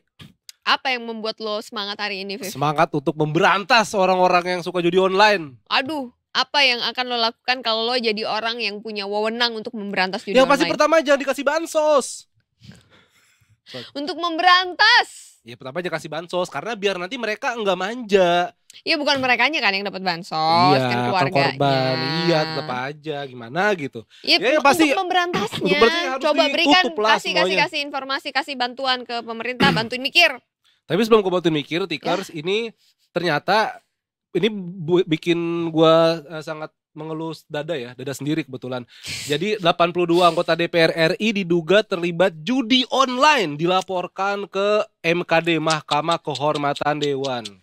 Widih. 82 loh ya. Sebuah fakta ini kalau yang jadi, mengejutkan ini. Kalau jadi kesebelasan sampai 6 tim dapat nih, 7 tim dapat nih, 82 orang ya. 82 orang. Jadi hal ini diungkapkan oleh Wakil Ketua Komisi 3 DPR RI Pangeran Khairul Saleh yang mengungkapkan sebanyak 82 anggota DPR RI terlibat judi online.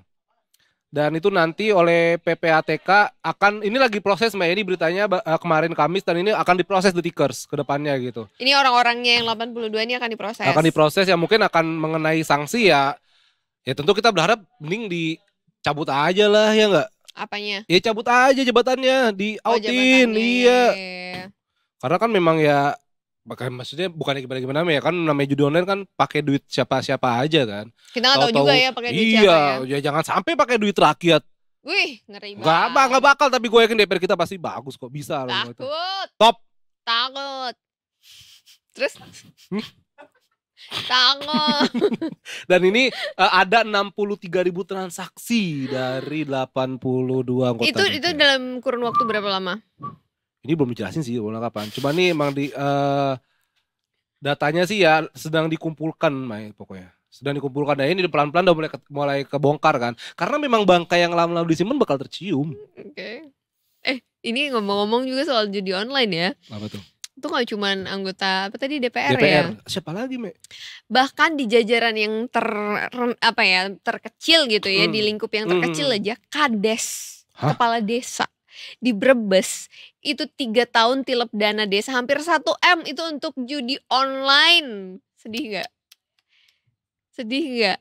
Sampai ya namanya kalau di desa kan pasti itu untuk keperluan apa, pembangunan desa, infrastruktur dan lain-lain gitu ya. Jadi mungkin ya bisa kita katakan gak heran kalau banyak desa-desa yang kita lihat yang cuma tertinggal aja, tapi infrastrukturnya gak bagus, jalanannya rusak dan lain sebagainya gitu. Itu perlu ditindaklanjuti. Siapa tahu kejadiannya seperti di Brebes ini, Detikers. Jadi kepala desa Jatimakmur Kecamatan Songgom Brebes bernama Muhammad Suhendri ini ditahan oleh kejaksaan karena diketahui melakukan korupsi dana desa hampir 1 miliar. Dan Suhendri ini ditetapkan sebagai tersangka atas dugaan korupsi dana desa dari tahun 2019 sampai 2022.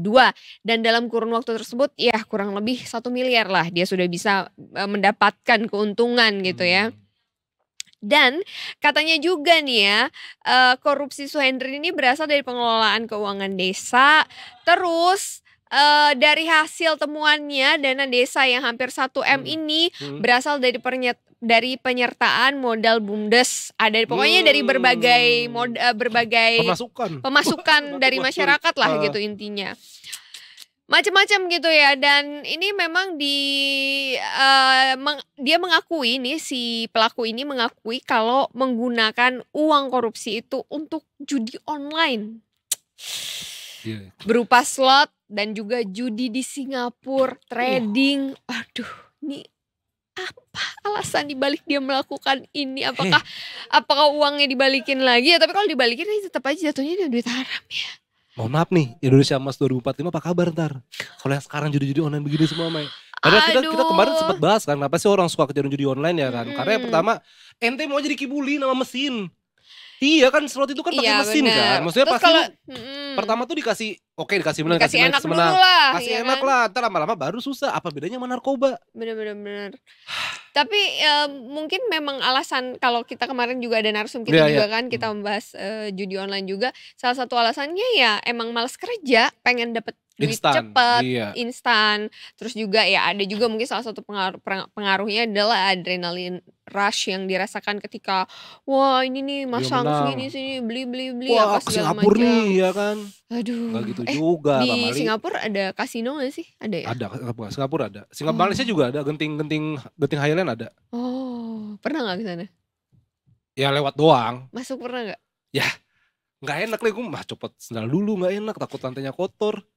Enggak lah, gak pernah masuk, ngapain juga masuk situ. Ngapain juga masuk situ, Mae. Tidak boleh kita mendekati yang haram, begitu. Dekatilah, jauhi yang haram, dekatilah Mongga yang mau menampilkan liputan. Sungguh bridging yang sangat bridging sekali. Sungguh bridging yang sangat bridging yang tidak disangka-sangka. Love it. Karena saya melihat di layar, yuk Q liputan Mongga ke kampung Jombi, katanya gitu. Kok pakai J? Nah, itu pakai J dia Jombi. tadi. Oh, bukan Jombe. Tahu nggak lagu Jombe? Tahu lah, kan saya angkatannya sama. Jadi memang Mongga ini sebenarnya ini liputan detik Finance Detikers. Jadi ada perkampungan di Jakarta, itu di Jakarta Timur, tepatnya di kawasan Cililitan, Kramat Jati, itu ada kampung yang ditinggalkan. Jadi kampung itu menjadi kosong, we. Kita akan memasuki, makanya disebut kampung zombie. Kita akan memasuki detik misteri. Kita akan lihat seperti apa desa yang ditinggalkan oleh para penghuninya. Apakah ada gitu ya? Padahal tanah yang masih mahal, kenapa ditinggalkan? Apakah tanah ini bukan milik pribadi mereka? Apakah tanah ini milik pemerintah? Mari kita saksikan liputan rekan kita, Mongga Harahap. Silakan.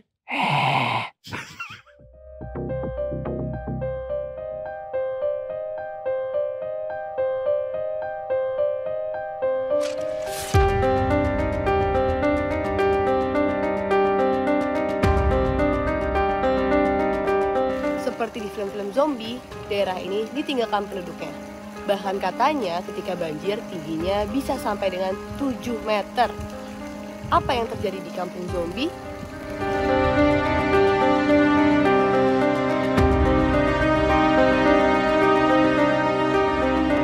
Inilah nasib salah satu RT yang berbatasan langsung dengan anak Kali Ciliwung di Kelurahan Cililitan. Bak film hantu, lokasi di tempat saya berdiri ini banyak terdapat rumah tak berpenghuni.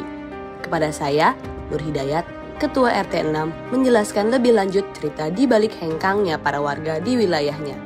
Ia bercerita, faktor utama penyebabnya adalah banjir yang sering mendera.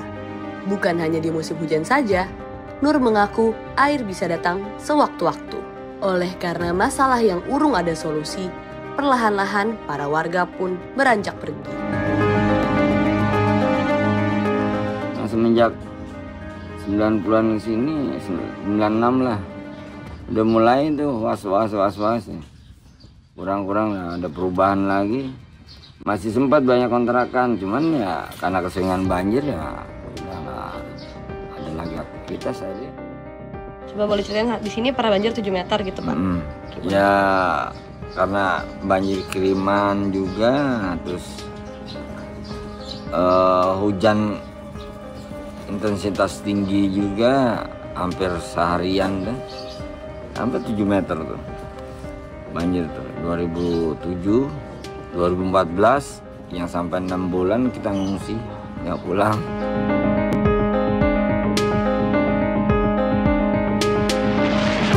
Saya bertemu dengan Emi, perempuan yang memiliki rumah di wilayah itu, menyebutkan banjir yang menerjang tidak akan surut kurang dari sepekan. 2020 apa berapa tuh lupa nih. Nah itu hampir sebulan. Nggak surut-surut. Saya bilang parah ini gua. Itu sampai atas. Kadang saya salah daya tuh, saya sikatin aja jalanan. Ini perlahan-lahan runtuh berarti rumahnya ya Bu ya? Iya kan kita kerendam tuh sebulan. Pas kita ke bawah, ya dia amblesnya itu tuh celot. Ya nggak diapain. Kini, hanya 10 kepala keluarga yang tersisa. Sementara, 22 lainnya memilih kalah dan pergi dari rumah. Mereka pun enggan menjual tanah dan sisa bangunan yang ada, sebab nilai jualnya sudah jauh lebih rendah dari yang seharusnya. Pun demikian, tidak ada yang mau membeli rumah yang terlalu dekat dengan bantaran kali. Dari 6,5 juta per meter, 2,5 juta pun nggak ada yang mau. Nggak ada yang pada ini lihat baru beli gitu. Ya maunya sih mereka mau dijual gitu, tapi nggak ada yang mau beli. Hanya kondisinya ya kadang banjiran itu doang. Jadi tinggal kita aja udah, karena mereka nyaman dengan di luar gitu kan, karena bisa beraktivitas. Kalau sini kan nggak bisa. Nur dan 9 kepala keluarga yang tersisa hanya bisa berharap dari inisiatif pemerintah provinsi. Ia mengakui meski banjir masih datang, namun intensitasnya sudah jauh berkurang. Ya karena faktor keterpaksaan juga. Habis dijual nggak laku, kita nggak beraktivitas gimana gitu. Kadang kita pergi jauh kerja, deg-degan lalu banjir di rumah ya, ini jadi pikiran gitu. Ya kalau nyervis apa aja, kalau kita betulin apa kita kumpulin apa aja. Kalau banjir habis semua, elektronik juga terutama. Banjir kiriman dan banjir akibat hujan kerap menenggelamkan RT 6 ini. Oleh sebab itu, satu persatu warganya pergi meninggalkan kampung ini. Saya Lumengga Harahap melaporkan langsung dari Cililitan Kecil untuk Detik Sore.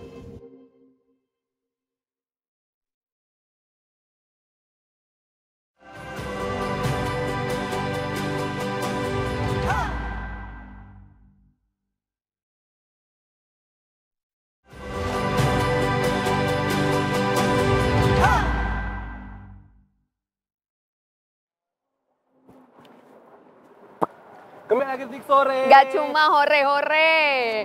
Hari ini meskipun seharian hujan panas, tapi diakhiri, sepertinya akan diakhiri dengan sunset yang cantik. Seperti ya, ketutup, baru dibilang cantik. Hilang. Sunsetnya nggak talk sekali ya? Nggak sunset talk. Nggak talk. Nggak talk sekali sunsetnya. The sunset is not talking today. I'm so sorry guys. Padahal tadi beberapa menit yang lalu cantik. Iya, sangat cantik bagus, sekali ya. Bagus. Meskipun ada apa ya? Ada kayak tabir, kayak ada pelangi di mataku. Enggak, kayak ada tabir-tabirnya gitu loh. Tabir surya. Bukan. Pokoknya begitulah ya. Tapi ternyata ya kita harus menerima kenyataan seperti ini, Detikers. Tapi di tengah cuaca yang tidak menentu ini, kita juga dikhawatirkan nggak cuman efek dari cuaca rumah yang kaca. tidak menentu. Bukan gue. Karena kenapa, Mai? Karena udah lanjut. Karena kita juga dikhawatirkan dengan hadirnya bakteri yang katanya pemakan daging. Karnivora. Wow. Bakteri karnivora. Wadaw. Saya takut giring isuk mana-mana jadi nyari. Tapi katanya juga katanya bakteri ini dari Jepang awalnya. Berarti dia imigrasi dong ke kita. Imigrasi di situ Mampang. Apa namanya? Imigrasi. Bukan. Aduh. Dia liburan. Nah, tapi kalau ya ini kan sebenarnya dan ini kabarnya udah tahun 2019, Mei. Dan ini sempat membuat keresahan di ya masyarakat Indonesia gitu. Wah, jangan-jangan udah masuk nih. Kayak Covid kan tiba-tiba dari mana tahu-tahu udah masuk. Di Depok lagi yang kena ya kan awalnya ya kan. Nah, ya. Wah ya. Daripada bingung-bingung nih kita langsung saja ngomong dengan narasumber yang berkompeten nih, Mei. Bos Earthing Health nih. Mas Uyung, selamat sore Mas Uyung. Selamat sore. Apa kabar, Mas? Baik. Nggak sakit tenggorokan kan, Mas? Alhamdulillah enggak. Alhamdulillah enggak. Kemarin udah sembuh ya? Kemarin sempet sakit ya, Mas ya? Enggak radang tenggorokan, itu pilek gitu. Oh, itu pilek ya. Tidak ada hubungannya dengan tenggorokan. Ada hubungannya. Ada dong, dari hidung ke tenggorokan. Tapi kadang-kadang koinfeksi juga sih, koinfeksi juga ya, radang tenggorokan. Ini katanya bakteri ini menyerang tenggorokan, Mas. Apa gimana sih bakteri pemakan daging? Pemakan daging ini, Mas. Yang pemakan daging gitu ya? Iya, jadi yang orang-orang sebut bakteri pemakan daging itu kan maksudnya kan infeksi Streptococcus grup A lebih spesifiknya kayak gitu. Nah, itu tuh biasanya yang menyebabkan radang tenggorokan sebenarnya. Cuman yang di Jepang kemudian menjadi ramai adalah ketika infeksi bakteri itu menyebabkan komplikasi yang namanya toxic shock syndrome. Streptococcus toxic shock syndrome yang salah satu dampaknya adalah kematian jaringan, nekrosis istilahnya, nekrosis kematian jaringan. Nah, jaringan yang mati itu kan membusuk ya, jadi kayak kesannya kayak dimakan sama bakteri gitu. Padahal sebenarnya sih bakteri sih makanannya nggak daging, dia suka sayuran juga kayak gitu. Bukan karnivora ya kayaknya dia ya. Berarti ini istilah aja ya, Mas ya. Bakteri sekecil itu masa makan daging. Bakteri sekecil itu berkelahi dengan waktu. Dan ini namanya tadi Streptococcal Toxic Shock Syndrome, Mas ya? Ya. Atau SCSS. Toxic Shock Syndrome. Sebenarnya Toxic Shock Syndrome itu nggak cuma karena bakteri itu aja, jadi bakteri yang lain juga bisa menyebabkan Toxic Shock Syndrome itu. Nah, yang terjadi di Jepang itu yang kebetulan yang disebabkan oleh Streptococcus kayak gitu. Oh. Penyebarannya melalui apa nih, Mas? Kok dari Jepang dia bisa sampai sini? Enggak, bentar. Awalnya ini emang ramai di Jepang, Mas ya? Ramai di Jepang karena kasusnya gitu. Atau memang ada? Kalau bakterinya sendiri Streptococcus itu ada di mana-mana. Kita sehari-hari juga terpapar juga sama itu dulu. Orang yang radang tenggorokan mayoritas juga karena Streptococcus kayak gitu. Jadi sebenarnya bakterinya sih ada di mana-mana dan mungkin kita juga terpapar kayak gitu. Yang ramai di Jepang itu adalah ketika dia menyebabkan komplikasi. Nah, kasusnya itu meningkat. Tahun ini paling tinggi dibandingkan paling tinggi dalam catatan mereka selama dicatat dari tahun berapa kayak gitu. Nah, tahun ini paling tinggi kayak gitu. Itu yang sebenarnya terjadi. Kalau bakterinya sih ada di mana-mana, di sini juga ada. Penyebarannya seperti apa, Mas?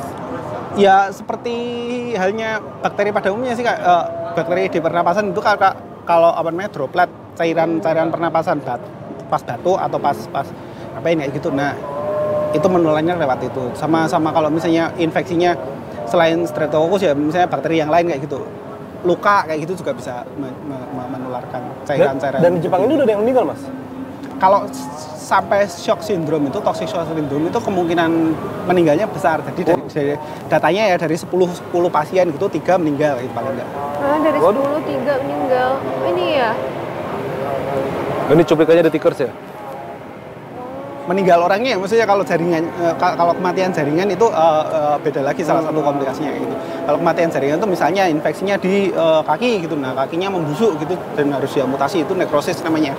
Itu nggak cuman karena STSS doang, tapi bisa karena hal lain. Tapi sobat namanya streptokokal ini Mas di Indonesia bisa jadi toxic shock syndrome nggak seperti Jepang? Ya bisa aja. Itu kenapa bisa kenapa Mas? Penyebabnya kenapa tidak bisa dipastikan, tapi yang pasti itu harusnya infeksinya terjadi cuma di permukaan jaringan gitu doang. Nah entah karena sesuatu dan lain hal dia masuk ke pertamanya dia menghasilkan racun. Jadi bakteri itu kan punya metabolisme segala macam itu dan menghasilkan racun. Nah racunnya itu somehow masuk ke peredaran darah dan meracuni orang yang bersangkutan gitu. Memakan daging itu dalam tanda kutip gitu Mas ya? Belum tentu jadi pemakan daging, belum tentu menyebabkan nekrosis. Jadi toxic shock syndrome sama istilahnya necrotizing fasciitis itu dua yang berbeda, tapi biasanya terjadi bersamaan kayak gitu. Gampangnya kayak gitulah gitu. Jadi yang mengalami shock syndrome itu belum tentu mengalami yang pemakan daging. Makanya penggunaan istilah pemakan daging itu agak misleading juga karena nggak semuanya mengalami nekrosis gitu. Oh, I see. Yang ramai di Jepang itu toxic shock syndrome-nya. Padahal agak ngeri ya dengernya ya. Bakteri pemakan daging. Bakteri pemakan daging. Ya kalau cuma dimakan dagingnya terus udah paling kan diamputasi. Kalau toxic shock syndrome itu lebih fatal karena ya meninggal kan. Ke aliran darah soalnya nyebar ke seluruh tubuh gitu kan. Paling beri bakteri pemakan temen. Itu bukan bakteri itu. Tapi Mas apa gue tadi lupa tuh, ada larangan nggak Mas kalau orang Indonesia mau ke Jepang karena ada lagi rame kasus bakteri? Oh, kayak COVID kemarin ya? Ada travel warning nggak ke Jepang? Sejauh ini nggak ada, baik dari WHO maupun dari Kementerian Kesehatan kita sendiri nggak ada larangan untuk seperti itu. Karena ya kalau penularan streptococcus ya susah dihindari kalau misalnya ya simpel sih kalau misalnya kita jaga kebersihan segala macam kayak gitu, protokol COVID diterapkan gitu sebenarnya aman-aman saja, meminimalisir ketularan. Ketularan pun kemungkinan paling besar itu kan ya itu tadi radang tenggorokan atau radang apalah saluran pernapasan kayak gitu. Kemungkinan untuk menjadi shock syndrome itu tadi itu sangat jarang sebenarnya, sangat jarang dan hanya terjadi pada kondisi tertentu, misalnya imunitasnya drop. Memang rendah, bukan sekedar drop tapi memang rendah kayak misalnya lansia gitu, terus orang dengan penyakit tertentu yang mengonsumsi penekan imun kayak gitu, itu kan memang dia lebih rentan kayak gitu. Jadi ya nggak semua orang mengalami sih. Kalau di Indonesia sudah ada kasus yang terjadi Mas sampai meninggal? Toxic shock syndrome yang kaitannya dengan yang terjadi di Jepang, laporannya sih belum ada. Tapi kalau shock syndrome sendiri sih harusnya ada ya. Maksudnya bakteri itu kan ada, terus kemudian ya kayak kondisi di rumah sakit, orang kondisinya fragile kayak gitu kan, ya mungkin aja kan mengalami seperti itu. Apalagi bakterinya kalau di rumah sakit itu kan aneh-aneh kan, ada resisten segala macam. Nah Mas, ini saya coba baca Detikol juga, katanya yang paling banyak meninggal orang tua Mas ya? Lansia ya? Ya itu tadi, daya tahan tubuhnya kan beda. Daya tahan tubuhnya beda, terus kemungkinan juga mereka ada penyakit yang lain yang membuat daya tahan tubuhnya semakin tidak apa namanya. Dan kalau anak-anak katanya susah kedeteksi Mas di sana ya? Enggak juga? Menuju shock syndrome-nya mungkin sih tidak terdeteksi, tapi kalau misalnya infeksi streptococcusnya sendiri ya biasanya ada dampaknya, misalnya ya itu tadi gampangnya radang tenggorokan itu kan berarti ada infeksi, entah infeksinya karena streptococcus atau yang lain, radangnya itu kan terdeteksi. Termasuk amandel nggak Mas kalau di tenggorokan? Brownies itu mah. Jadi kan amandel itu kan nama organ ya, jadi yang dimaksud kan pasti radang amandel. Nah radangnya itu karena apa? Itu kan macam-macam penyebabnya. Nah salah satunya bisa juga karena streptococcus. Bakteri itu. Dulu gua amandel dioperasi. Gue juga. Iya. Gak apa-apa sih. Gak apa-apa sih. Tahu aja. Tapi habis dioperasi pasti disuruh makan es krim ya? Iya benar, dikasih es banyak-banyak. Kasih es. Tapi gue trauma tuh operasi amandel. Kabur gue dari meja operasi. Sebelum di anestesi gue kabur. Lagian umur 7, lagi kecil banget gue udah harus dong. Segini banget gue tapi masih Mas, segini. Balik soal ini lagi Mas, penyakit bakteri makan daging itu di Jepang itu apakah mereka sudah punya obatnya Mas atau mereka penanggulangannya bagaimana? Karena mereka negara maju kan Mas? Ya obat ya ada. Jadi antibiotik kan? Bakteri-bakteri kan antibiotik ada macam-macam juga kayak gitu ya. Nah, tinggal cocok apa enggak kayak gitu kan. Ada bakteri-bakteri tertentu yang memang sudah resisten, nggak mempan sama antibiotik yang ada. Nah, tinggal cocok atau enggak gitu sih, atau seberapa parah infeksinya ya. Atau pencegahannya mungkin sekarang Mas, kalau misalnya supaya kita nggak kena. Pada dasarnya kalau penularan bakterinya itu tadi, karena itu pernapasan ya protokol COVID itu sebenarnya udah paling benar itu dilanjutin aja sih, maksudnya nggak ada COVID. Ada juga streptococcus, ada kuman yang lain gitu loh. Jadi tapi kita sekarang kalau pakai masker masih ada yang suka nanya. Nggak harus masker lah. Kalau masker mungkin kelihatan parno banget. Sesimpel pakai cuci tangan gitu setelah menyentuh dan mengurangi menyentuh muka gitu. Hidung gitu ya. Cuci tangan ya. Ya gitu-gitu lah pokoknya yang simpel-simpel kayak gitu. Kalaupun tidak pakai masker ya itu tadi. Tapi kan kalau misalnya naik kendaraan umum pakai masker kan itu udah kayak jadi kebiasaan kan kita dari COVID. Kalau aku pakai sih. Kalau naik kendaraan umum gitu kan. Biar nggak dikenali. Jangan masker bengkoang. Nggak dikenali. Biar nggak dikenali kalau Mas Puyeng biar nggak dikenali. Tapi kalau nggak salah ini Mas, ini 2019 sudah ada kasusnya Mas ya? Dari lebih sebelum itu. Dari dulu ada ya. Kenapa ini baru di sekarang itu heboh karena kasusnya lebih tinggi dibandingkan tahun lalu dan paling tinggi dari catatan yang mereka punya. Gitu. Soalnya ini dalam di setahun 900 dan ada yang meninggal itu ya Mas ya? Meninggal ya? Ya, memang fatalitasnya tinggi. Soalnya pas kualifikasi Piala Dunia, Jepang itu lawan Korea Utara pas babak kedua kan. Mereka babak ketiga sekarang nih. Babak kedua tuh Jepang lawan Korea Utara. Tapi Korea Utara itu mundur. Nah itu gue sempat bingung tuh waktu itu. Karena? Dia mundur akhirnya kalah WO 0-3. Akhirnya Jepang dinyatakan menang. Kenapa dia mundur? Karena Korea, ya lewat surat kabar di China gitu kan, katanya Korea ini takut dengan virus mematikan di Jepang. Dari Jepang. Mungkin ini kali. 2009. Kan ini makanya Mas kayak. Jadi Iya. Apalagi mereka negara propaganda kan. Propaganda. Iya, propaganda. Iya tadi gue bilang apa? Propaganda. Canda dikit. Ya itu mungkin ya karena ini juga kali ya. Bisa jadi, kemungkinan ya. Bisa, kemungkinan itu pasti ada karena kalau misalnya kita ngelihat due to health issue itu pasti orang-orang lebih memilih untuk pencegahan ya Mas ya daripada pengobatan dengan melihat kondisi ini. Kalau misalnya memang menakutkan itu harusnya dari WHO atau apa gitu kan ada. Tapi sini WHO nggak ada apa-apa kan Mas? Karena ya memang jarang, langka gitu. Kemenkes juga udah ada tanggapan Mas? Belum ada atau gimana? Nggak ada larangan untuk ke Jepang gitu lah ininya. Ada larangan, masih travel aman. warning kayak masih aman. Ada travel warning juga masih aman. Tapi kalau di Detik Health sendiri respon dari masyarakat terhadap artikel ini tentang isu ini? Apakah ada takut gitu Mas? Maksudnya ya takut parno lagi ada penggunaan istilah pemakan dagingnya itu yang bikin orang parno, penasaran sih. Ya nggak tahu parno atau penasaran kan belum tentu parno juga ya. Kepo aja kali ya. Yes, BFH lagi gitu kan biasa juga kan belum tentu tujuannya ke sana ya. Sudah arah udah diduga-duga. Tidak didugang-dugong ini orang-orang pengennya udah WFH aja gitu. Tapi emang lebih efektif WFH sih kayaknya. Jadi main curhat terus deh kayaknya. Kalian WFH nggak waktu itu? WFH lah ya. Aku nganter, soalnya nggak ada orang. Mas Uyung kan bos, pakai kantor. Dan Mas Uyung nggak pernah kena COVID tahu? Sehat. Suka lari Mas Uyung nih. Iya. Detik kickers. Detik kickers apa bola? Detik kamu Mas? Detik running? Ya, kickers juga kali. Aku dulu juga main bola.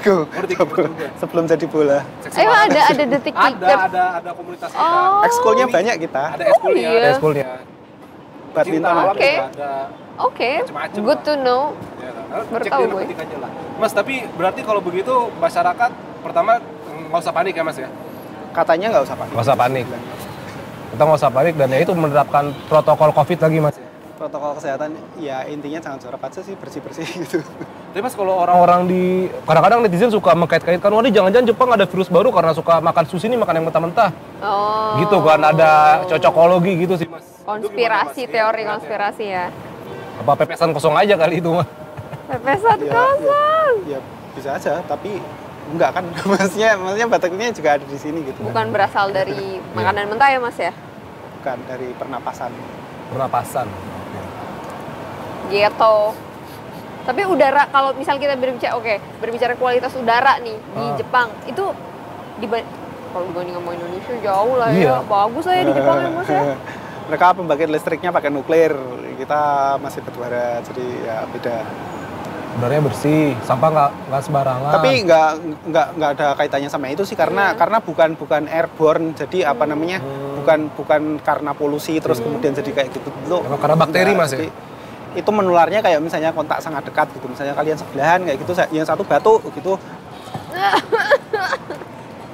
dropletnya kehirup, nah itu baru tertular. Enggak yang batuknya di sini terus yang sana ketularan gitu, enggak. Berarti ada kontak dekat gitu ya Mas ya?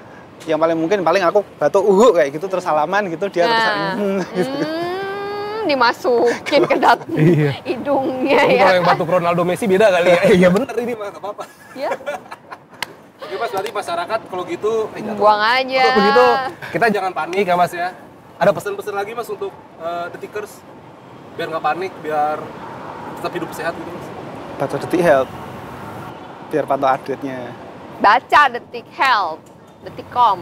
Pokoknya buka tiap hari Senin sampai Jumat, kita juga ngasih berita-berita seru pokoknya. Selain dari Detik Health, ada Detik Sport, dari Detik Inet, semuanya. Mau ada Detik Misteri juga yang buat dia sendiri. Ya, saya dengan sebelah saya ini.